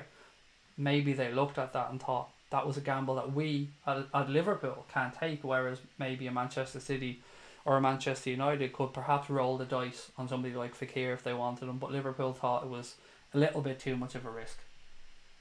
Again, that's just hearsay and me just putting two and two together.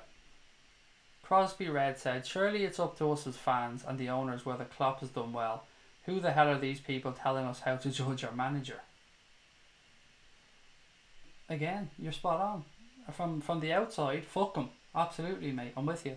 Fuck all the outsiders, fuck all the opposition managers, the fans, the pundits, fuck all of them. But from inside ourselves, I'm talking about. I've seen chatter from inside our own fan base. Some people, and I'm not saying they're wrong or they're right, it's just an opinion. Some people are saying that they do feel that it's time for Jurgen Klopp to put some silverware in the cabinet. Whether that's right or wrong, I'm here to find out. I'm here to know what you guys think. Raptor said, and when I say love and dedication, I mean love and dedication. I've done it for the best part of 50 fucking years. Nabil Ryland said, I believe that the must win a trophy concept fully applies to the likes of City, Chelsea and Mourinho spending 300 plus million. We're one of the last remaining teams with the let's build something great model. I love that fucking model, don't Nabil? I do love me a bit of building something great, why not? Sustainability though is something that really impresses me with what Jurgen Klopp has said when he came into the club, that he does want to go just build a team that wins a couple of trophies, then he fucks off and we're left with an aging squad. He wants to set Liverpool up to be better than it was when he was here, which is a beautiful thing to say, and it's an easy thing to say. It's not so easy of a thing to actually go and do, but he looks like he's well on his way to doing it, and he is bringing through talent, he's bringing through young players, he's bringing in top talent from around Europe. It's just all about getting our name carved into some silverware or making those big challenges for the Premier League. Jesus Christ, guys, I want this Premier League more than anything. I can't even hide it anymore. It's all I think about as a Liverpool fan.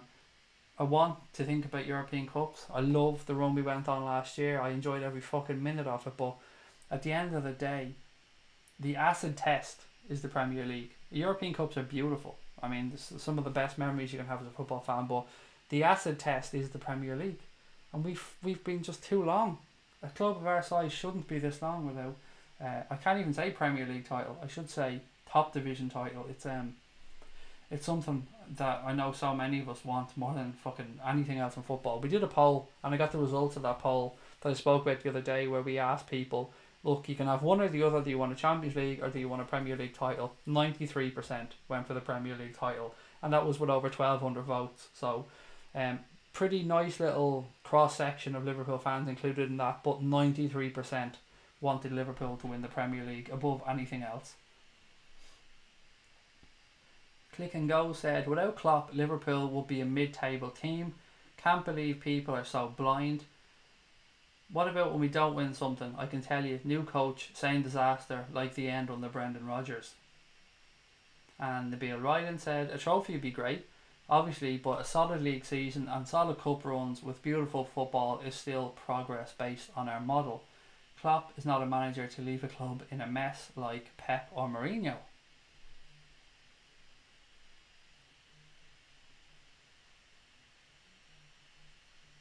Look at what he took over. A bunch of useless players, said Cliff and Go. I think that's a little bit harsh, to be fair.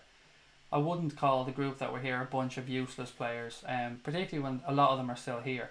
What he has done is come in and got the best out of these players and coached these players into improvement. Far Isle said, I'd give Klopp many more seasons before I'd want him out. I mean, like 4 or 5 more. We still have to spend 400 million just to match United and City.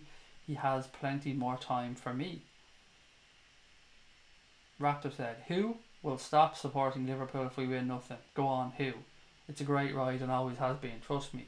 Well, that's it, mate. None of us will stop supporting Liverpool. Of course not. It'd be fucking madness. It's not even in the conversation, mate. You're right. But at the end of the day, is it right to have these expectations? Should we have the expectation that we should be there challenging for the Premier League this year? I think so. I do. I honestly think we should be. I don't think we've any fucking divine right to be there, but I think with the squad we have now and the players available and the manager we have, I think we can really make a go at it. And I think we should be expecting to go and have a go at it this year. Look how Dortmund struggled after Klopp left, said Damo. Well, look, there's one thing we can excuse me. There's one thing we can say for definite about Jurgen Klopp's time at the club. As Crosby, Red and others have rightly said, fuck the outsiders, fuck what they think. They're just trying to put pressure on Klopp, trying to get him sacked, trying to get us to turn on him, trying to deflect criticism away from themselves. But what we can say without a shadow of a doubt, since Jurgen Klopp has come to Liverpool Football Club, he has improved the players who have already been here. He has had a record in the transfer market better than any other coach I can think of or manager that has been at Liverpool in a very long time. And I'm not just talking about the money he spent, I mean the fucking success rate of the players that he's brought in. I can't think of any other manager that has had that high a success rate. On top of that, he has attracted players to the football club that we would have no right in bringing here when he came in. It's Jurgen Klopp that is the selling point a lot of the time for players to come. And yes, we know how brilliant Liverpool is, and yes, we know how amazing the Kop is in our fan base, but at the same time, from a human perspective, players want to play for a manager they feel they can get behind. And you look at Jurgen Klopp, you come in for a meeting with Jurgen Klopp, he has a big beam and smile at you, you're won over straight away.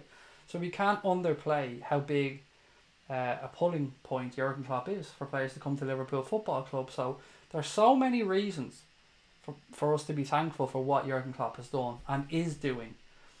And as Raptor said earlier on, and as Far Wilder said, none of us are talking about sacking the fucking dude. And if anybody's even having that conversation, they want to go with a fucking head examined.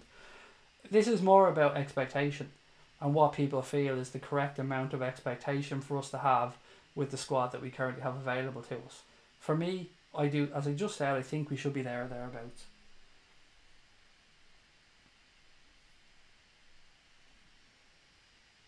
Far Isle said, if anyone stopped supporting Liverpool because they haven't won something, then they weren't much of a supporter to begin with.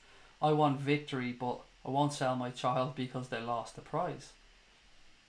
Look, I'm with you. If you fucking stop supporting the club because they haven't won it, and fuck off.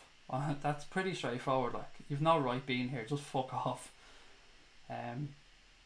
Click and Go said, Joe Allen, Benteke, Lucas and so on, all not good enough to win the big titles. Simple like that. Again, I disagree. Look at any club that's won the Premier League, there's always some players in there that you would class as not good enough, but it was more the group wasn't good enough for me. I wouldn't personally go blame it on individuals. I just think the collective wasn't good enough before Klopp came in. I'm not disagreeing with those players, by the way, as a whole, but like United won the league and they had players like John O'Shea, they had players like fucking Quinton Fortune. You know, they had some really average players in that United team.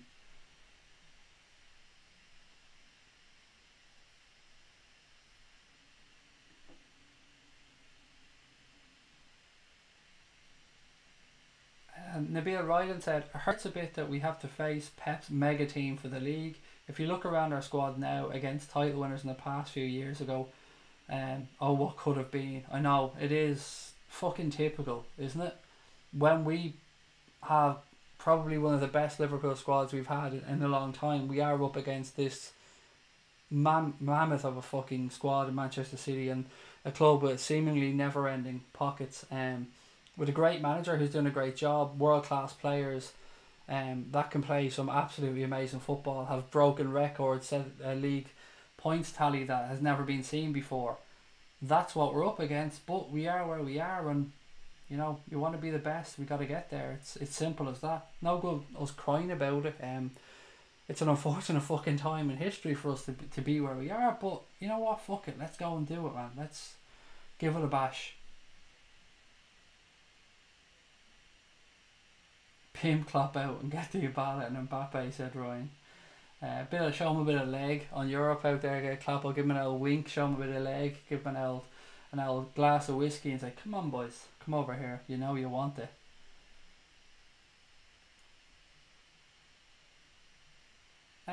If we're in the fight, playing fantastic football, giving our all, but just can't get over the line, I'm still going to adore them, still support them, and still pray one day they get the glory, said Farwell. I'm with you on that as well, mate. I think we're all there. It's the holy fucking grail. Let's be honest. It's the holy grail for us. And it's funny because you probably see Manchester City fans maybe watching the stream or seeing our conversations and laughing at us, just pointing and saying fucking idiots, but it means a lot to us. We fucking live and breathe this club, and I don't care what other clubs fans say. They don't feel it in the same way. They just don't. I don't care what Manchester City fans say. I don't give a fuck what Manchester United fans say, Spurs, Chelsea, Arsenal, any of them. They don't fucking live and breathe and feel the same way that Liverpool fans do about their club. I just don't care, and I can't describe what it is, and I can't put my finger on that difference. But it's that difference that comes out at Anfield. It's that difference that you hear coming from the cop. It's that difference that goes into the loving writing of the songs for the players, the funny quips that the cop come out with, the sense of humour of the Scouse people. So many things go into what makes this club unique, and it really is fucking unique. And if anybody could ever bottle what it is about Liverpool Football Club and sell it, well, they would be a very fucking rich individual.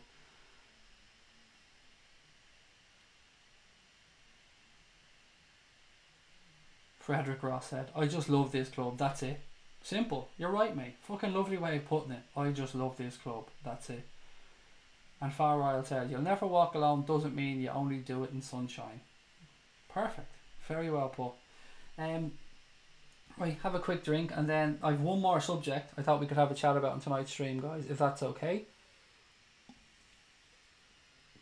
And I've purposely saved this one for last because it's the one that I feel the most passionate about. So I would consider what I'm going to say as really, really, really good news. I hope you guys feel the same. So bear with me as I just read through some of the points that I wanted to make on this one. And again, I'd love to know your thoughts on it, guys, because this is your show. This is your show. You get your chance to share your thoughts with the world just the same as me. So, Premier League players could soon be forced to pay their own agents. I'm going to say that again because it sounds so fucking good.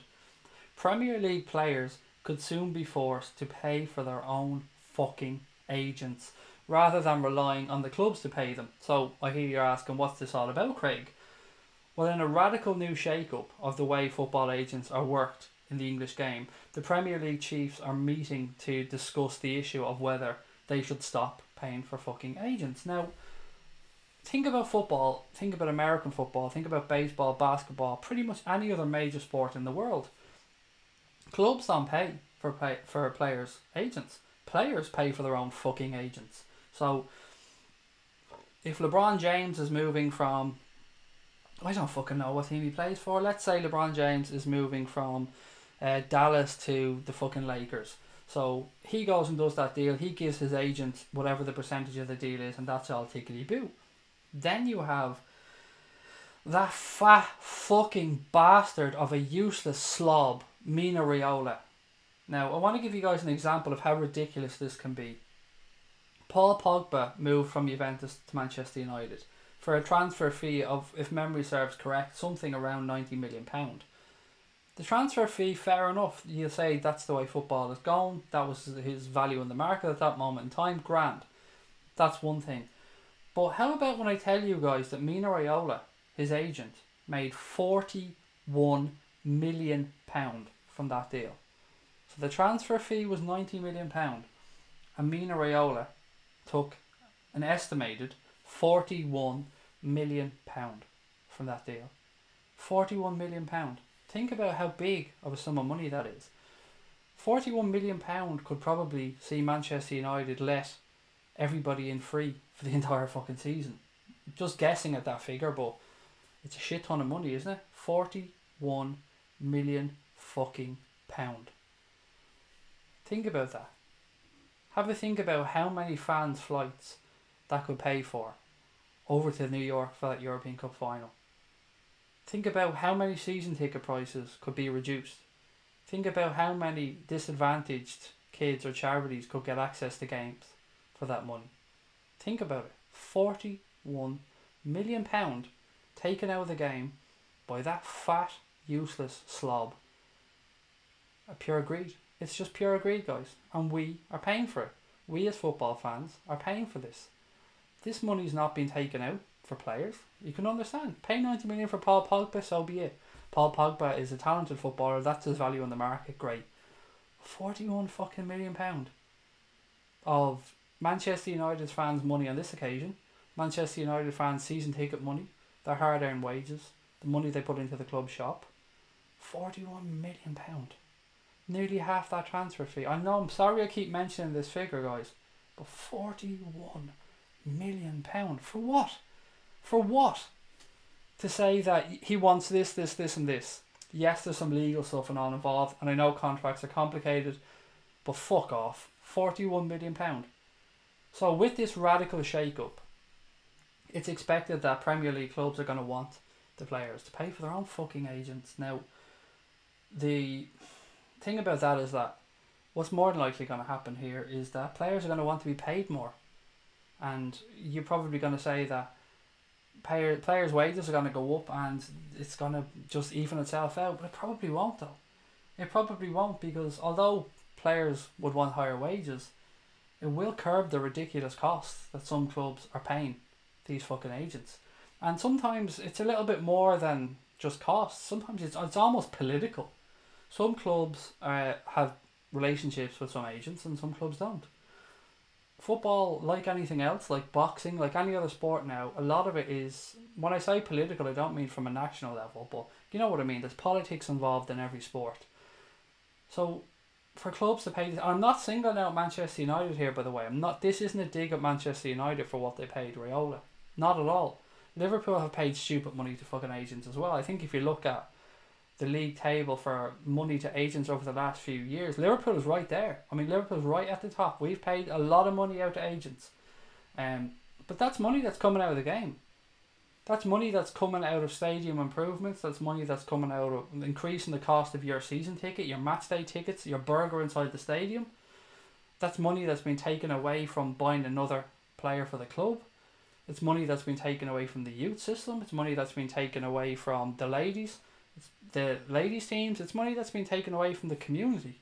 It's absolute fucking madness that these greedy bastards are able to take so much of your and mine hard-earned money out of the game. For what? What do these fuckers do to earn these ludicrous amounts of money? I don't know, guys. I'd love to hear your thoughts on this one.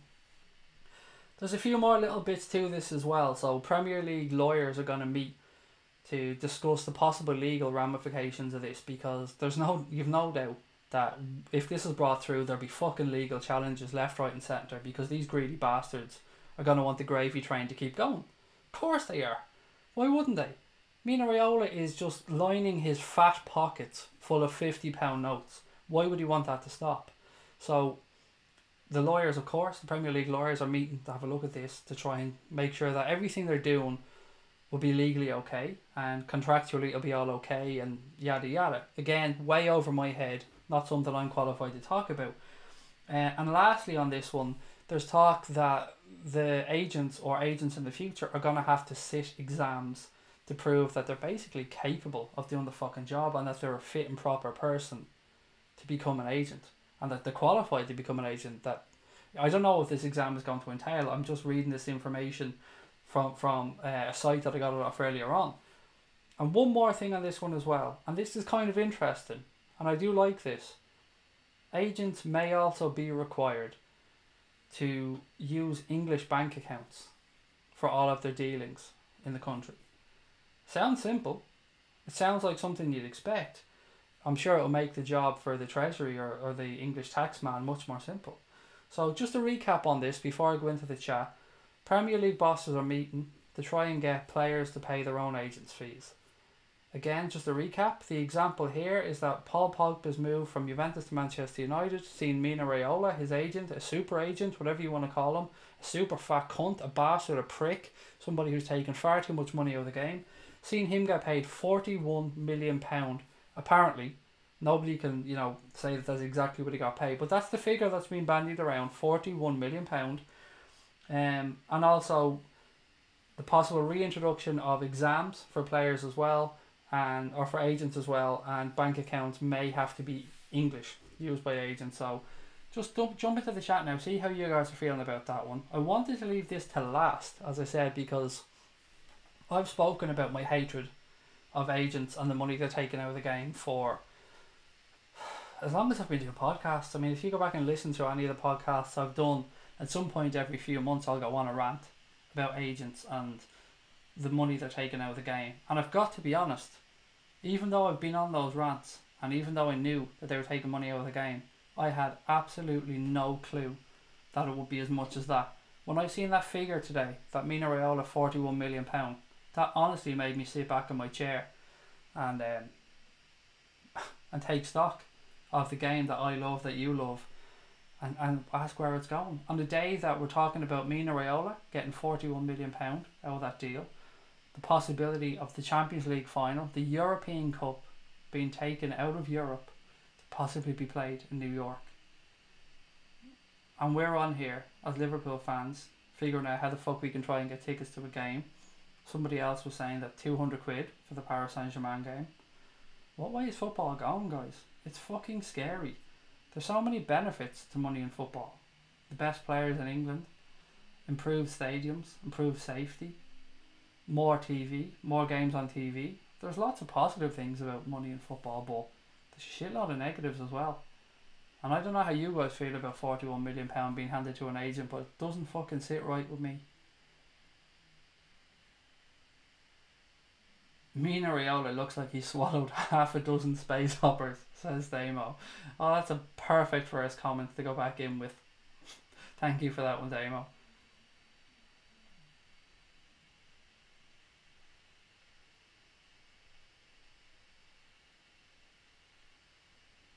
Klopp will open the floodgates and Klopp will rule forever, says Eric. Vinnie Johnson just said, good God, that's a lot of fucking money. It really is. £41 million is more than most of us will ever see in our lifetimes. And for what?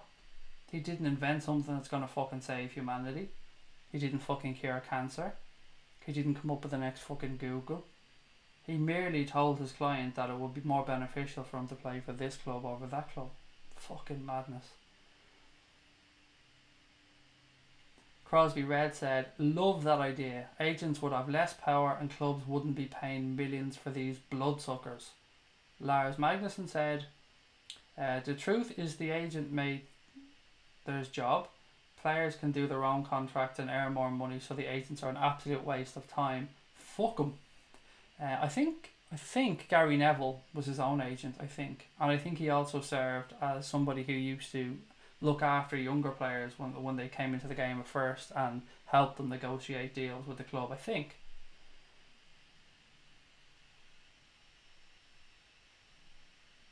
Fuck, 41 million. This has to be regulated. Maybe 10% of the fee. Again, Eric, just looking at this, and we've a lot of Americans actually who might be able to help me out on this one. A lot of guys who watch NFL, baseball, all that type of stuff. I believe in almost every other sport, the players are solely responsible for paying the agents' fees, and that clubs have fuck all to do with it. Which is right. Think about it. The clubs aren't paying for these bastards. Well, they are, but they're not employing these bastards to take the money out. Thomas Boland said agents are out of control. Bellamy and Murphy spoke about this on Sky, saying it means the club will have to pay more tax or something. I don't know. As I said, Brian, I haven't got a chance to watch that show, and I know the show you're talking about, and I probably will watch it later on. But Either way, paying more tax is more beneficial to society than giving it to Mina Raiola. Think about that. So if the clubs are forced to pay more tax than paying the agents, but at least that fucking tax is going to pay for roads, schools, healthcare, hospitals, so many fucking things that are needed. That money is much better off there. Look, we can have an argument about how well the government spends the money. That's a whole other argument. But I know if it was my money, I'd rather see it being given back into fucking society than going into Mina Raiola's fat, greasy fucking pockets. Life must be good as an agent in the game. None of the talent, but more money than the talent. With these super agents, have many players on their books, said Nabil Rylands. It's fucking ridiculous. It really is. And more than that, the power they have in the game as well.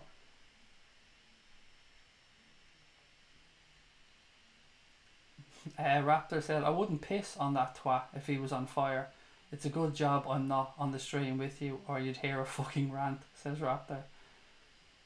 Which agent has made the most then? I don't know, is the honest answer to that, Vinny. I haven't got a clue. A quick Google though does bring you up the stats for which clubs paid how much over the past couple of years. I just don't remember the figures offhand. Phil Coutinho's agent must have got a good sum of money too.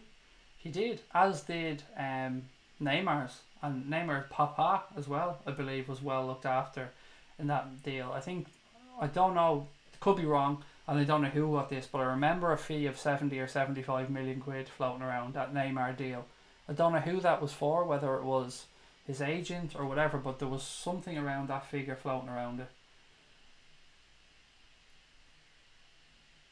Didn't Ronaldo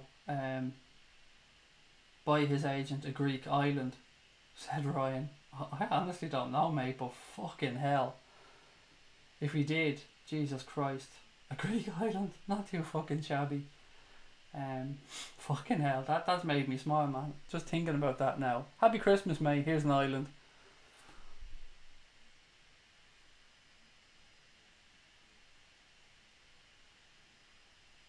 Love the project at Wolves, but it stinks of agent corruption, says Nabil Rylands.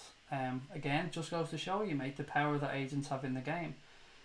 George Mendes is a very, very, very, very powerful agent, as is Xavi, as is Mina Raiola, and as is, there's one other dude as well that can never, Kia Jarabshin. All massive, massive players in the football game. And as somebody rightly pointed out, a lot of the power, but none of the fucking talent. Anthony said, when you think about that, a club like Brighton matchday's revenue for the season is only around 35 to 40 million depending on cup runs. No wonder the massive gap between the big and the small clubs. Absolutely. And we as fans, mate, when we hear about these deals, and we wonder perhaps why Liverpool couldn't go out and get that extra player that we wanted that summer. And again, I'm going to go on a bit of a rant here, so go with me. This summer, as an example, we've seen Liverpool go and do some great business. But we often felt like we were still a few quid away from a player or two, and we might not have been able to make the stretch for that player. And every club is in this position. Well, a lot of the time, through our naivety, we might not have known that, how much money the agents were taking out of these transfers. And that could have stopped clubs buying that extra player that may have saved the club from relegation, that may have got a club promoted, that may have won a club a Champions League, that may have won an FA Cup, that may have been able to get a club that player that they'd wanted just to come in and provide security. There's so many things that this money could have done to benefit clubs, and we as fans naively just believe at times. And we often hear people say, well look, Liverpool sold him for this amount and then they bought this fella and this fella, so that only adds up to this amount. Where the fuck's the rest of the money gone? How many times have we heard that conversation on Twitter or on Facebook or on any social media platform? It doesn't add up. We sold him for this and we bought him and it cost this and this. Well, now maybe we're getting an idea of where some of this fucking money is gone. A serious wedge of this money seems to be fucking disappearing to these fucking greedy bastards. Paul said, the young lads that have had their parents as proxy agents, when they hear of other players, what they can earn, turns their heads and makes agents more money. Players pay their own agent's fee. Yep. Agents' fees and British bank accounts. Yep. Sounds good to Raptor. Thomas Boland said, agents promise players the world, so players get greedy and get hypnotised by agents. I'll get you this, and this, and they get more fees, and the money keeps climbing, yada, yada, yada. Again, all fucking true. All true. Not everything is leaked to the media. Imagine how much agents have earned over the years. Even 10 million is a lot for what they do, said Cameron. It's far too much, Cameron, for what they do. Far, far, far too much in my eyes. How the fuck can they justify 10 million? How? It's madness. Absolute fucking madness. Let alone the 41 million. Far Isle said, anything that limits those thieving, greedy fuckers, I'm all for it. Champions League should be in Europe. Just trying to buy up the market share in the US, but we are not sophisticated enough to choose cerebral sport versus flash scoring. Viola is standing for Jabba the Hutt in Star Wars, said Maverick. He do a great job, to be fair. He do a great job. Definitely a double there. 41 million can get you a lot of space hoppers, says Ryan. It definitely can. An awful lot of fucking space hoppers.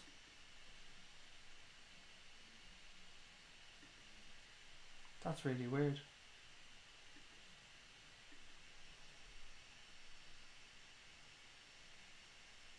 Sorry guys, my chat went really strange there for a second. Apologies if it went off. Craig, hear the cop roar at Anfield South. 7-0, said Gary Richards. We had a bit of fun winding up Spurs fans, by the way, calling it Anfield South all week on the account. Connor put up a few nice posts as well, calling Wembley. Fuck Wembley, it's only Anfield South. We've won more competitions and we've won more trophies at Wembley than Spurs ever will.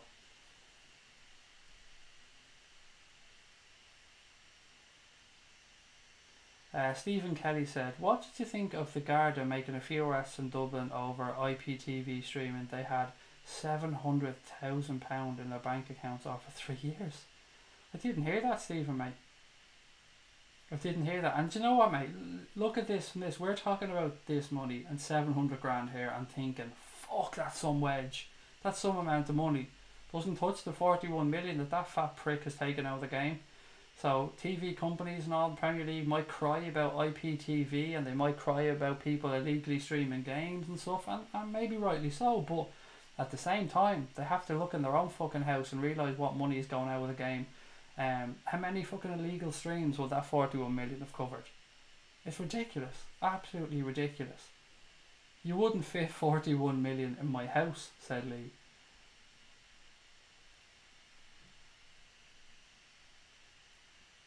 A proper agent is from pre-1990, said Mossy Wassy.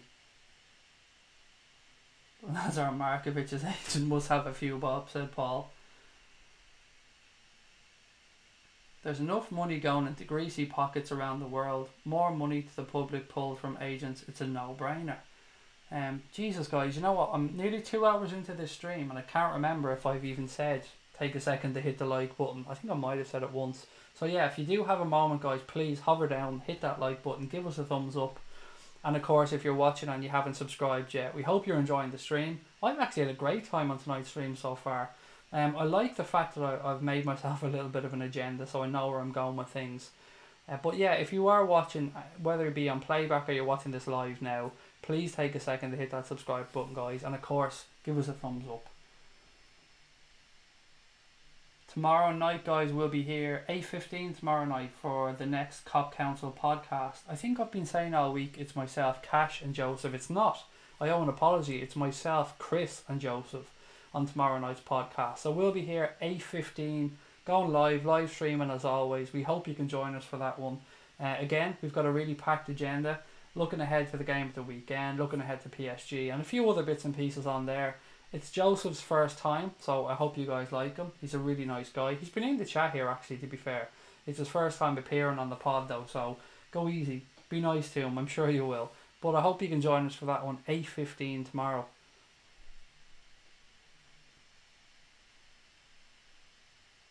The Raptor said, Jorge Mendes is without a doubt the richest football agent in the game today. He's earned 62.8 million in commissions according to Forbes. He must be getting more than that amount. He definitely is. If Mino Raiola got 41 million for that deal, then Mendes is getting a lot more throughout his career than 62 million. Definitely, he had to have.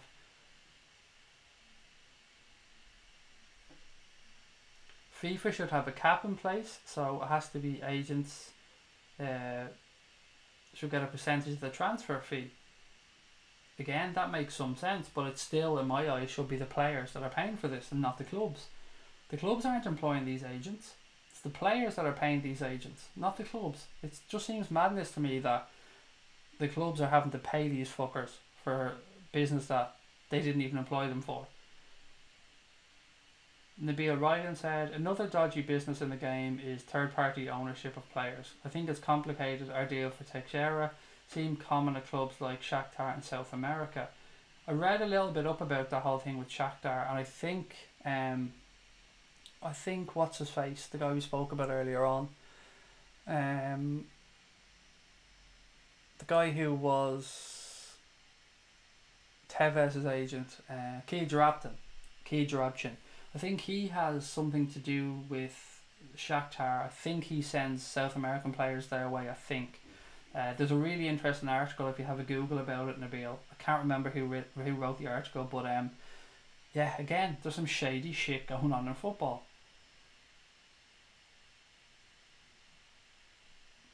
Corey said, odds on Klopp losing his glasses again.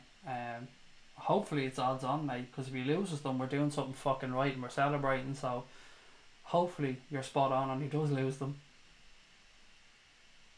Clavan's agent has to be the richest, said Megan Anke. You'd imagine so.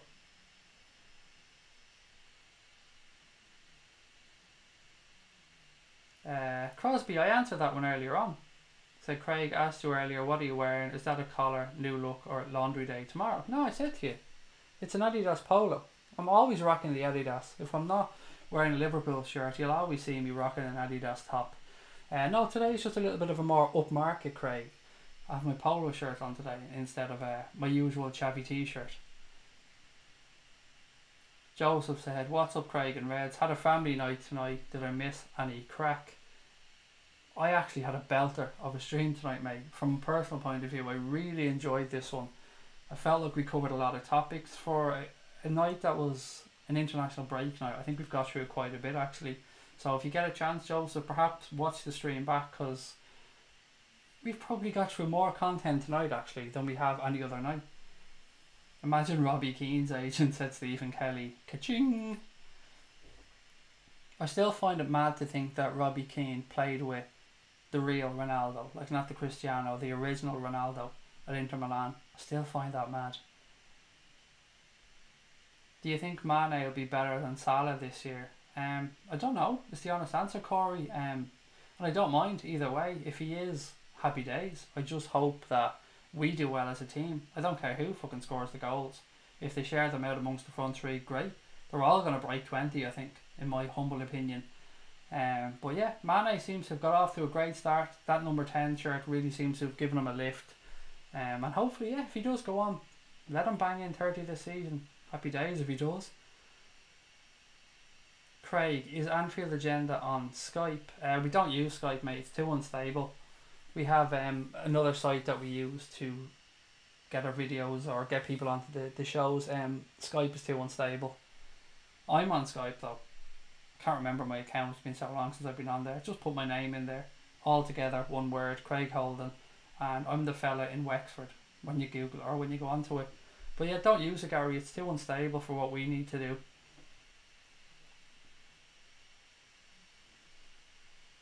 Corey said, I'm feeling confident that we'll smash it this year. Up the Reds. Corey, I'm liking you, mate. I'm liking this positivity. Keep it coming.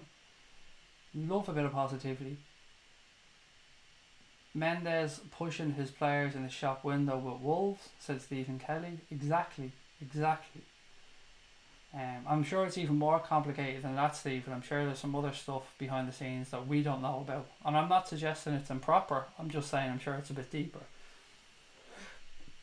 That Mendes lad has a stake in Forest, I hear. Dodgy bloke, said Joseph Reardon. I've no idea about that one, Joseph. No, not got a clue about that, but I wouldn't rule that now. I agree that players should pay their agents. I remember when all agents used to get 10% of any deal, said Patbot. And Raptor, again, loving a bit of positivity from Corey, says, Corey, I think you may be right. Sean Gerard Bailey said, what's this about the final being in New York? I'll give you a bit of a recap, Sean. You did ask, mate, so I'd like to try and give people the information. So it's been claimed that UEFA are looking into the possibility, mate, of moving the Champions League final to New York. And New York is just an example, but it's the example that was given in the article. This could start from as early as 2021. And it's been done with La Liga this year. So there's a couple of games, I think, every season from now until, I don't know, in La Liga that's going to be played in America. Barcelona are playing Girona in Miami in January, and this has kind of floated the idea around, and possibly we'll see it in the Premier League, which I fucking hope we don't, by the way. But yeah, what's your thoughts, mate? Because we've all fucking hated it. The thoughts of the possibility of the Champions League final. The Champions League final. The pinnacle of European football being dropped into New York. And basically that done to all the fans of the clubs. A big, massive fuck you to the fans of these clubs. Again, just giving you a quick recap, buddy, but there was some pretty strong feelings about it.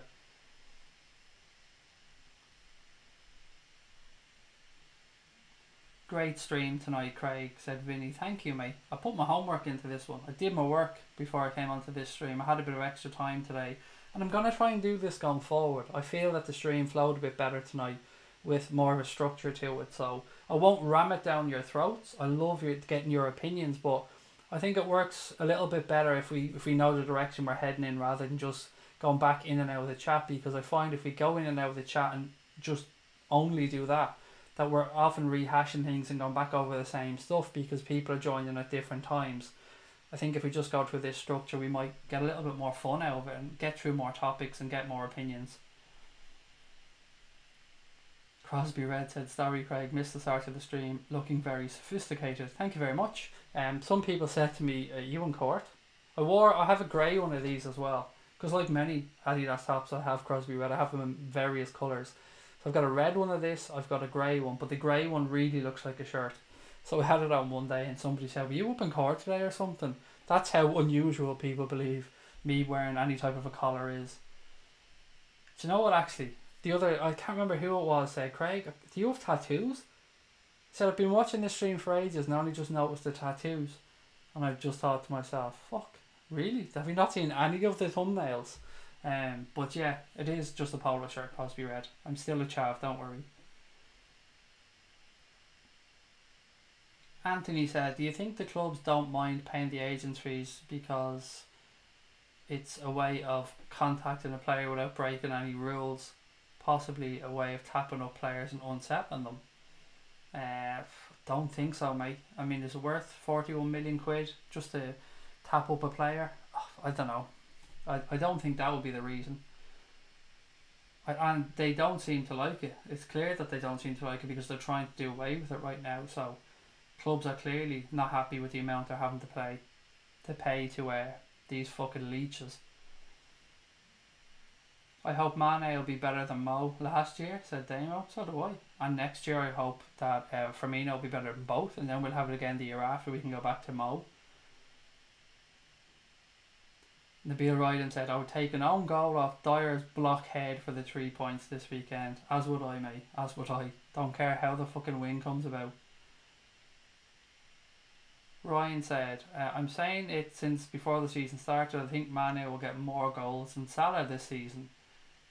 Why not, mate? I mean, I'm all for it. I'm all for any of our fucking forwards scoring. I'd love to see them all succeed. And he's got off to a great start, Sadio Mane, and he looks like he is primed and ready this season. Hopefully he signs that fucking contract though. If he signs that contract, then brilliant. Then it's just even better, isn't it? Nabil, talk to you soon, buddy. Thank you again for contributing fantastically to tonight's stream, mate. We'll talk to you very soon. Right, guys, last 15 minutes. We've had a really, really productive stream tonight. We've had a really, really productive stream. So let's finish up with a bit of crack. So I have nothing wrote down for this one, so it's fully up to you. Anything, what do you want to talk about for the last 15 minutes? What's our bit of crack, our bit of fun going to be to end tonight's stream? I'm leaving it up to you because I feel I've tried to steer this a little bit too much lately. It should be your decision, so let me know, what do you want to talk about for the last 15 minutes?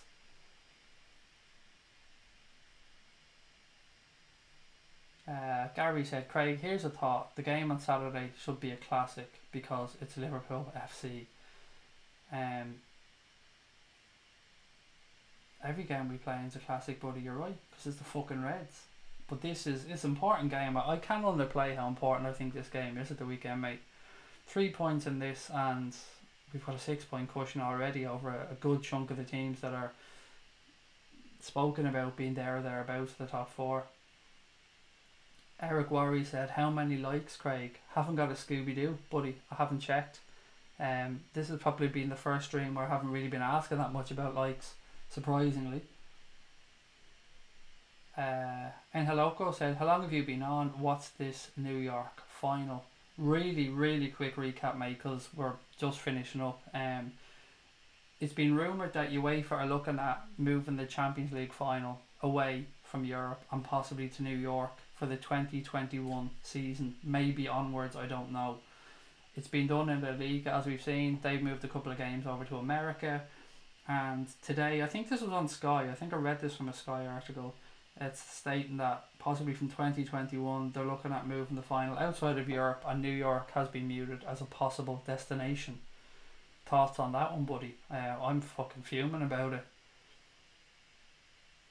64, says Stephen Taggart. Joseph has 59, but I like Stephen Taggart's 64 more than your 59, Joseph. Megan Onke's come in with a 65 though, so I mean Megan Onke's leading the way. Still time guys, if you haven't, I don't know how many are watching, but if you are watching, it just takes 1 second to go down and hit that thumbs up button, guys, and of course the subscribe button. Last shout before we do the last 15 minutes thing and we finish up. Tomorrow, 8:15, Cop Council podcast. Myself, Chris, Joseph. Hope you can join us for that one. Really interesting agenda done out, and I can't wait to get back doing podcasts. They're video pods, they're even fucking better because they're video pods and I get to see instant reaction, but it's where I feel at home. I love doing podcasts, so I'm looking forward to tomorrow night. What do you think about Shaqiri? Said Corey. I've been very impressed, Corey, very, very impressed since he's joined the club. His attitude, which is something many people were worried about, his attitude seems to be absolutely on the money. He's been a bundle of energy, joy, happiness since he's come to the club. He looks like he's delighted to be here. He looks like he believes he's good enough to be at Liverpool. The few cameos he's made have looked excellent, so it's really promising. And at 13.5 million quid, it looks like an absolute fucking bargain. Crazy. 13.5 million quid for him. It looks like a bargain, but it's too early to say. But signs are looking good, aren't they? Is that on this night? Is that on Saturday, Ryan? Honestly, Triple G Canelo. Is that rematch on Saturday? If it is, that could be a stream, mate. There could be a watch along for that one. Triple G Canelo. Oh, that stinks of a watch along, doesn't it? Oh, might have to do my first non-football watch along for that one. Considering I'm from New York area, that would be really convenient, but I don't think it would ever feel right. I'm okay with it not being here, honestly. It does seem wrong, doesn't it? Can you imagine the NFL moving the Super Bowl out of the States and dropping it into London, for instance? I know they play games in London, but can they moving the showpiece game out of America and just dropping it in London? There'd be fucking uproar, mate, wouldn't there? And rightly so. It's an American game. Should be played the final. All of it should be played in the States. I don't even agree with a couple of the games being played in London, but I don't care either. It's not my decision to make, but the final of the Champions League, whew, just seems madness.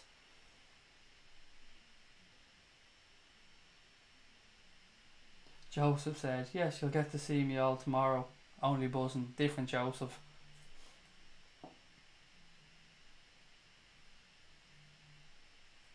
Sweets you ate when you were a child, said Megan Nonke. That is a belter. Chomp. They still have them now. The Chomp. They still make. Do you guys remember Smileys, or do they still have Smileys? So Smileys were like a champ, but they were orange flavoured. I fucking love them. And Frosties. Oh, Frosties. Not the cereal. Frosties the sweets. For any Irish that are here, I have a question about crisps. We're talking about old school foods, by the way, which is a great suggestion from Megan Anki. Sweets you ate when you were a child. Perfect way to do the last 15 minutes. Loving it. Does any Irish people, and they may have told them in the UK, I'm not sure, remember a crisp called Crunchos? Does anybody remember them? They were a hot dog flavour crisp. They were like, what were the one? Knick Knacks. Are those the ones in England? I think they were a bit like Knick Knacks. But yeah, they were called Crunchos. Oh, they were 12p back when I was a kid. 12p to buy a bag of them, but they were fucking delish. Where is Bin Boy? Honestly, Eric, we haven't seen him in a while. He hasn't been in a while, which is a shame because he was a top lad.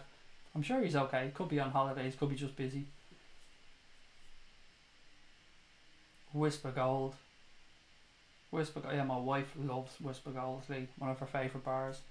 Me not so much a fan of Whisper. Fizz Bombs. Yes, definitely remember them. What was that bar that I used to eat all the time as well?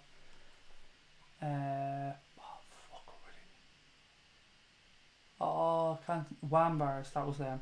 Whams. Look, I liked them when I was a kid. Fucking, they take the teeth out of you though. Damo, was Frosties the wee roll of cola sweets? It was. There's sugar on the outside of them, Damo, and they were really hard sweet. That's exactly them. Good old Frosties. Used to be 10p back in the day.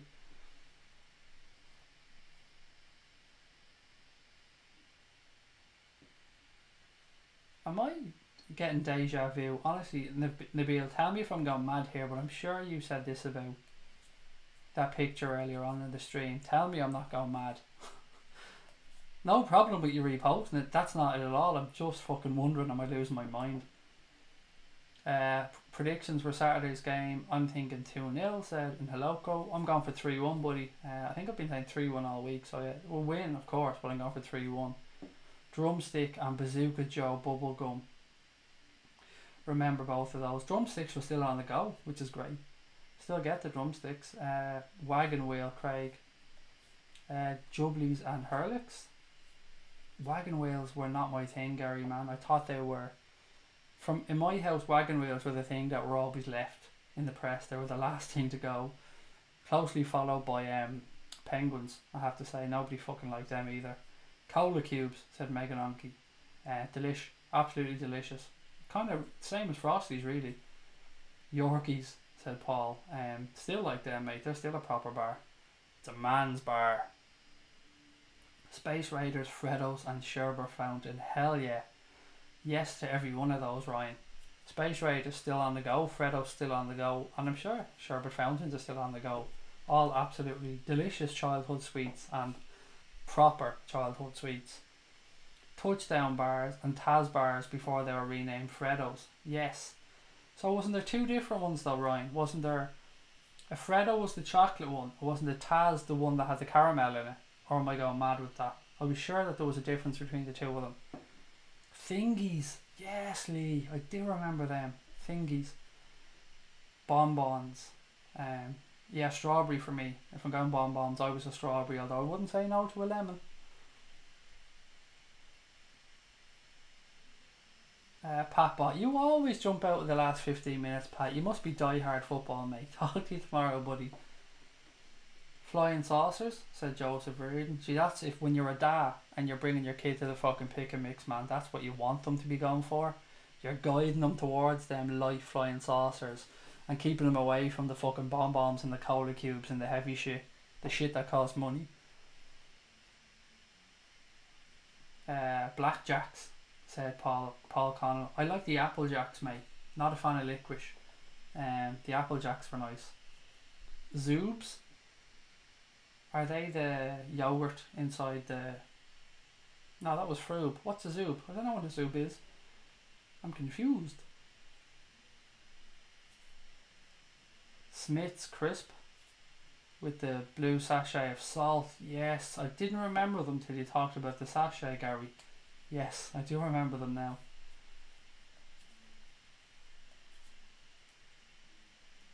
The wee cartoons and the Bazooka Joes.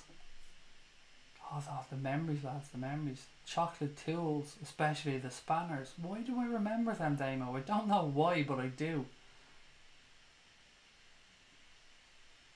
Oh, so many here, Jesus Christ. I'm seeing you're making me fucking starving, by the way.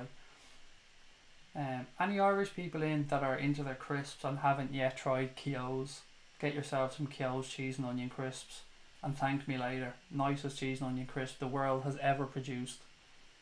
And you know us Irish know our fucking potatoes. Parma Violets. Can't say I know those, Ryan. Jelly babies. Bite the head off first. You gotta bite the head off first if you're having a jelly baby, Gary. It's the rules. Toffos.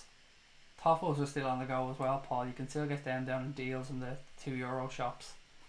They are nice though. And there was mint toffos as well, wasn't there? Chocolate log.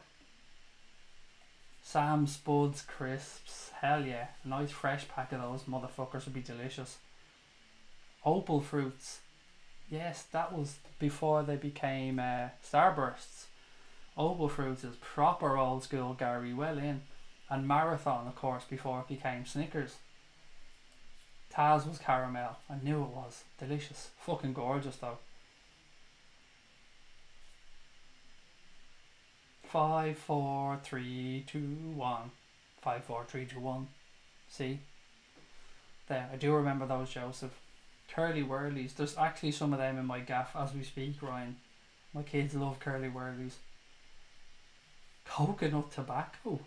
You've got me there, Megan Onky. You've absolutely got me with coconut tobacco.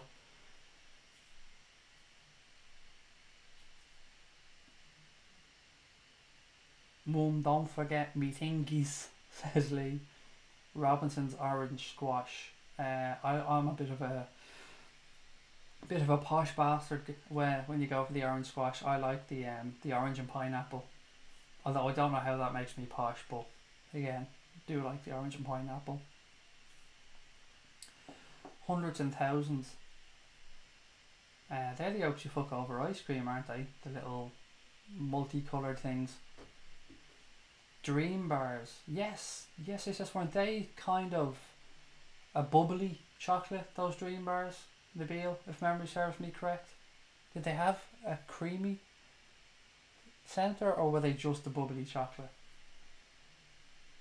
Fish and chip crisps. They were quite hard to get over here in Ireland actually, those fish and chips crisps. They're a big English thing, I think. Chewy cola bottles. Fucking love them. I love them. Chewy cola bottles and wine gums. Oh, love wine gums. Golden Wonders. Still make them. Shitty crisps though, to be fair. You English haven't got a patch on Irish crisps. That's one thing I'll say. You just let yourself down on your cheese and onion crisps. Cabana bars. Banshee bones or mummies. Yes. Proper fucking stuff right there. Banshee bones. If you had a little cut inside your mouth and you ate one of those banshee bones, fucking salt and vinegar burned the mouth off you. Texan bar. Monster Munch. They're actually called Mighty Munch in Ireland now since they've been taken over by Tayto, but delicious. Gobstoppers. Penny sweets. Proper, yeah. Can I have 50 penny jellies, please? Jelly tots. Jelly tots were what you gave to every toddler. Jelly tots and snacks are the two things that toddlers got. Fries, chocolate cream. I love the Turkish Delight, Paul. I fucking love the fries Turkish Delight. The chocolate cream is a dark chocolate. I'm not into dark chocolate. I remember shops used to sell sheets upon sheets of rice paper. Seemed like a craze. I remember that stuff as well. Millions and Millions, refreshers. The old crunchy bars with no wrapper on them. Black licorice, clusters. Milky Way crispy rolls are delicious, Nabil, to be fair. They're damn tasty. They're just not big enough. That's the only problem with them. Haribo's. Always loved Coke bottles, said the Revenite. My missus is mad for those fucking Tangfastics. Haribo Tangfastics. She fucking loves that stuff. Fruitella, still on the go, I think. Lion bars. Never liked Lion bars, to be fair. They were I don't actually know anyone who ever bought one either. It was those things you used to just get in fucking selection boxes or something. Watsits. Now you mentioned Watsits, Gary. Lucas, my son, adores Watsits. Fucking adores them. Loves the stuff. Eric, thanks buddy. Thanks for saying great stream, mate. We'll talk to you soon. Double deckers, yes. Love double deckers actually. And that's something I think of buying too often, but I always enjoy them when I have them. Can't beat a cup of tea and a flake bar, said Joseph. My problem, mate, is if I ever had tea or coffee, because I'm a coffee drinker now, with chocolate, I can't go back to the coffee because I've gone too sweet then with the chocolate. Pop-Tarts. Oh, remember when they first came out, Gary? My ma got me a box of them and I was like, mind fully fucking blown when I seen Pop-Tarts. Like, what? You mean I put this in the toaster and there's stuff in the middle of it? Fuck off. Wow. And then the chocolate ones, if you cooked them too long, you kind of burnt the outside of them, they weren't as nice. But defo Pop-Tarts. White chocolate mice. You've nailed it there, Paul. That's a proper old school sweet. Toffee crisp in the fridge, toothache in a wrapper. Do you know what? I've got to let you guys in. I'll be honest. I have a routine, like this stream. When I come off the stream, I go downstairs and I have a packet of cheese and onion Kyo's every single night without fail, and a packet of M&M's with peanuts, but I put them in the freezer so they're frozen when I take them out. Every single night when I finish the stream, I do that. A Bounty. I love Bounties, Gary, but everybody in my house hates them, which is great. Means I can leave them lying around anywhere and nobody will eat them. Mars Delight, said Lee. A tin of USA biscuits at Christmas. Yeah, there was USA, and what was the other cheapy ass ones you used to get as well? Not the Family Circle. That was the other ones that used to do the rounds at Christmas. Ryan has some milky crispy rolls in the cupboard. Might you be partaking in some now? Licorice wood? I don't remember that now. Obviously I know licorice, but wood? Digestives and ham. Fuck off in the bill, will you? Are you Dave? Is that Dave? Is that Dave in disguise? Digestives and ham. Golf balls. I remember those chewing gums alright.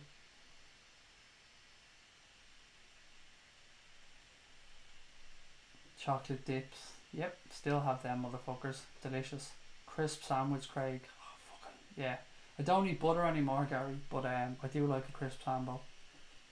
The chocolate dips with the bread and the biscuit sticks, said Ryan. Them motherfuckers always snapped though, didn't they? It was really tough to get a proper scoop of those.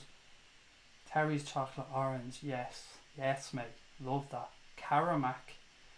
Really interesting shout there from Megan Onke. Caramac.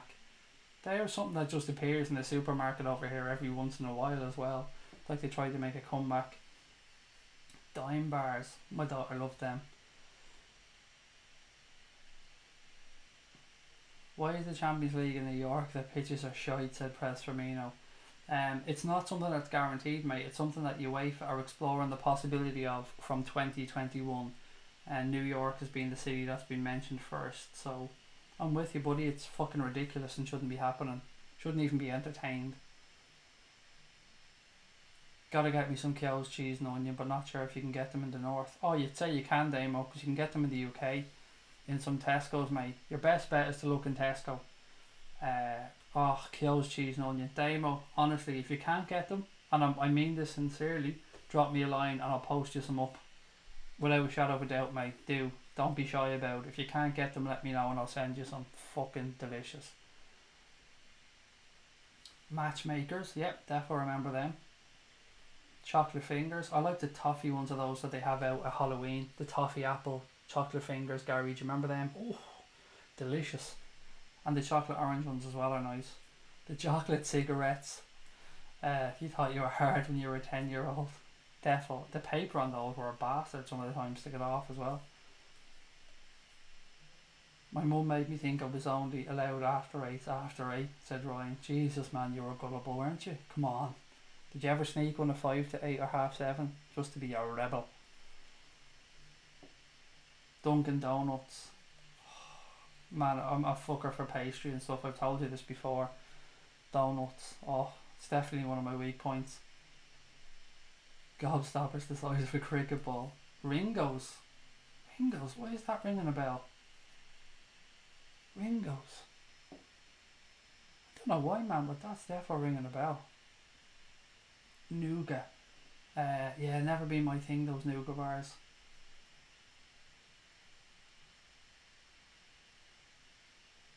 Sherbet. Sherbets are still on the go. Honestly, Dame, don't be shy. I'll have no problem whacking you up a few boxes or a few packets of those crisps if you can't get them. They are the best in the world, honestly, without a shadow of a doubt. They're made by the Keogh's family who grow the potatoes out in Swords in Dublin, and they've only started doing crisps in the last, I think, about 18 months, and they are unbelievable. Unbelievable.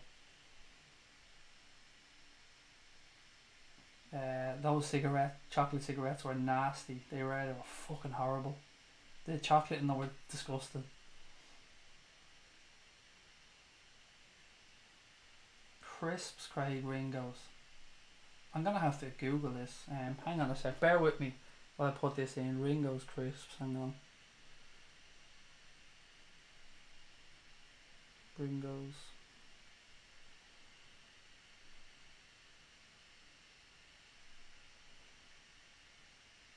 Ah, yes. Yes.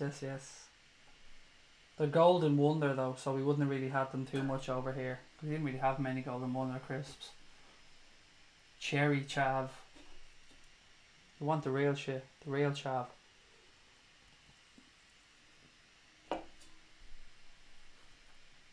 Onion rings, cheesy puffs.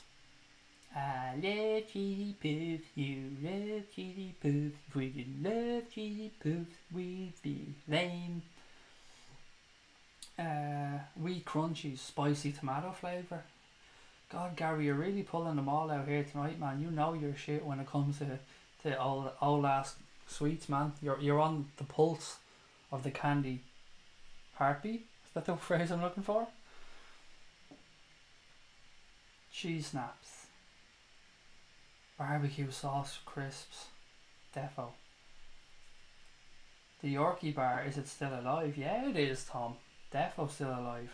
You can still get the Yorkies, and you can still get the raisin and crispy Yorkie or whatever it is, the raisin and biscuit Yorkie. Blue and red pencils. Pacers. The jewellery sweets. I remember those. Used to get the bracelets and the necklaces. I think you were the fucking business. There was even dog tags, I think, wasn't there? In those jewellery sweets. And there was a watch. There was definitely a watch. I remember there being a watch. Kit Kat Chunky in the fridge, said Ryan. Nice one. As I said, I have a big ass bag of M&M's in the freezer that are going to get destroyed now in a few minutes. And a packet of cheese and onion Keogh's. And then I have another one for tomorrow. And the same again. Milk bottles. Do you remember that? They were weird though, weren't they? Like they weren't a jelly. They were like kind of like you could stretch them, but they weren't a jelly. I can't even describe the milk bottles. Rum and raisin cornetto. I don't think I've ever seen one of those. Candy floss. Too much sugar though, man. Too much sugar in a candy floss. Good to hear on the Yorkie bars. Yeah, you can still get them. I'm not a fan of Roundtree's chocolate too much though. Minstrels, yes. Yes, Gary. Love minstrels. Oh, Revels. Do you guys remember Revels? You always got that fucking horrible orange one or the horrible coffee one. Gum stoppers. Can't go wrong with Smarties. You can't, Ryan. When you're right, mate. You can't go wrong with an old box of Smarties. Especially those cinema boxes that you get. The Smarties. I love them.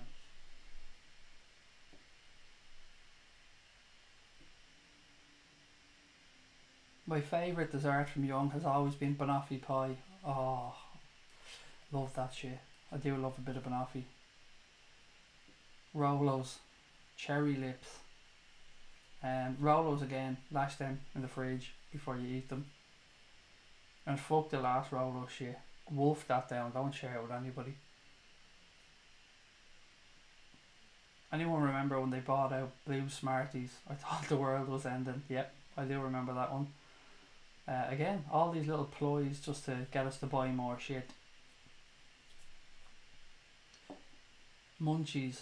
Yes, they're still on the go actually, those munchies. Really nice crisp, or not crisp, really nice little chocolate with a crispy middle. Strawberry laces, chocolate pretzels. Toblerone. Toblerone, I call them by the way, haven't I? Always will, always going to call them a Toblerone. And you know the ones in the airport? They're the pervert Toblerones, the big ass ones. Right guys, I am going to call it a night and leave the stream there. Thanks a million to everyone who came on and joined us. It was a fun stream. I think we got through a lot. And to everyone that's watching on playback as well, thank you. And don't forget to hit the like button. Don't forget to subscribe if you haven't yet subscribed. And we'll be back tomorrow, 8:15, Cop Council Podcast. Myself, Chris and Joseph. Until then guys, thank you so much. You've been absolute superstars as always. And up the motherfucking Reds.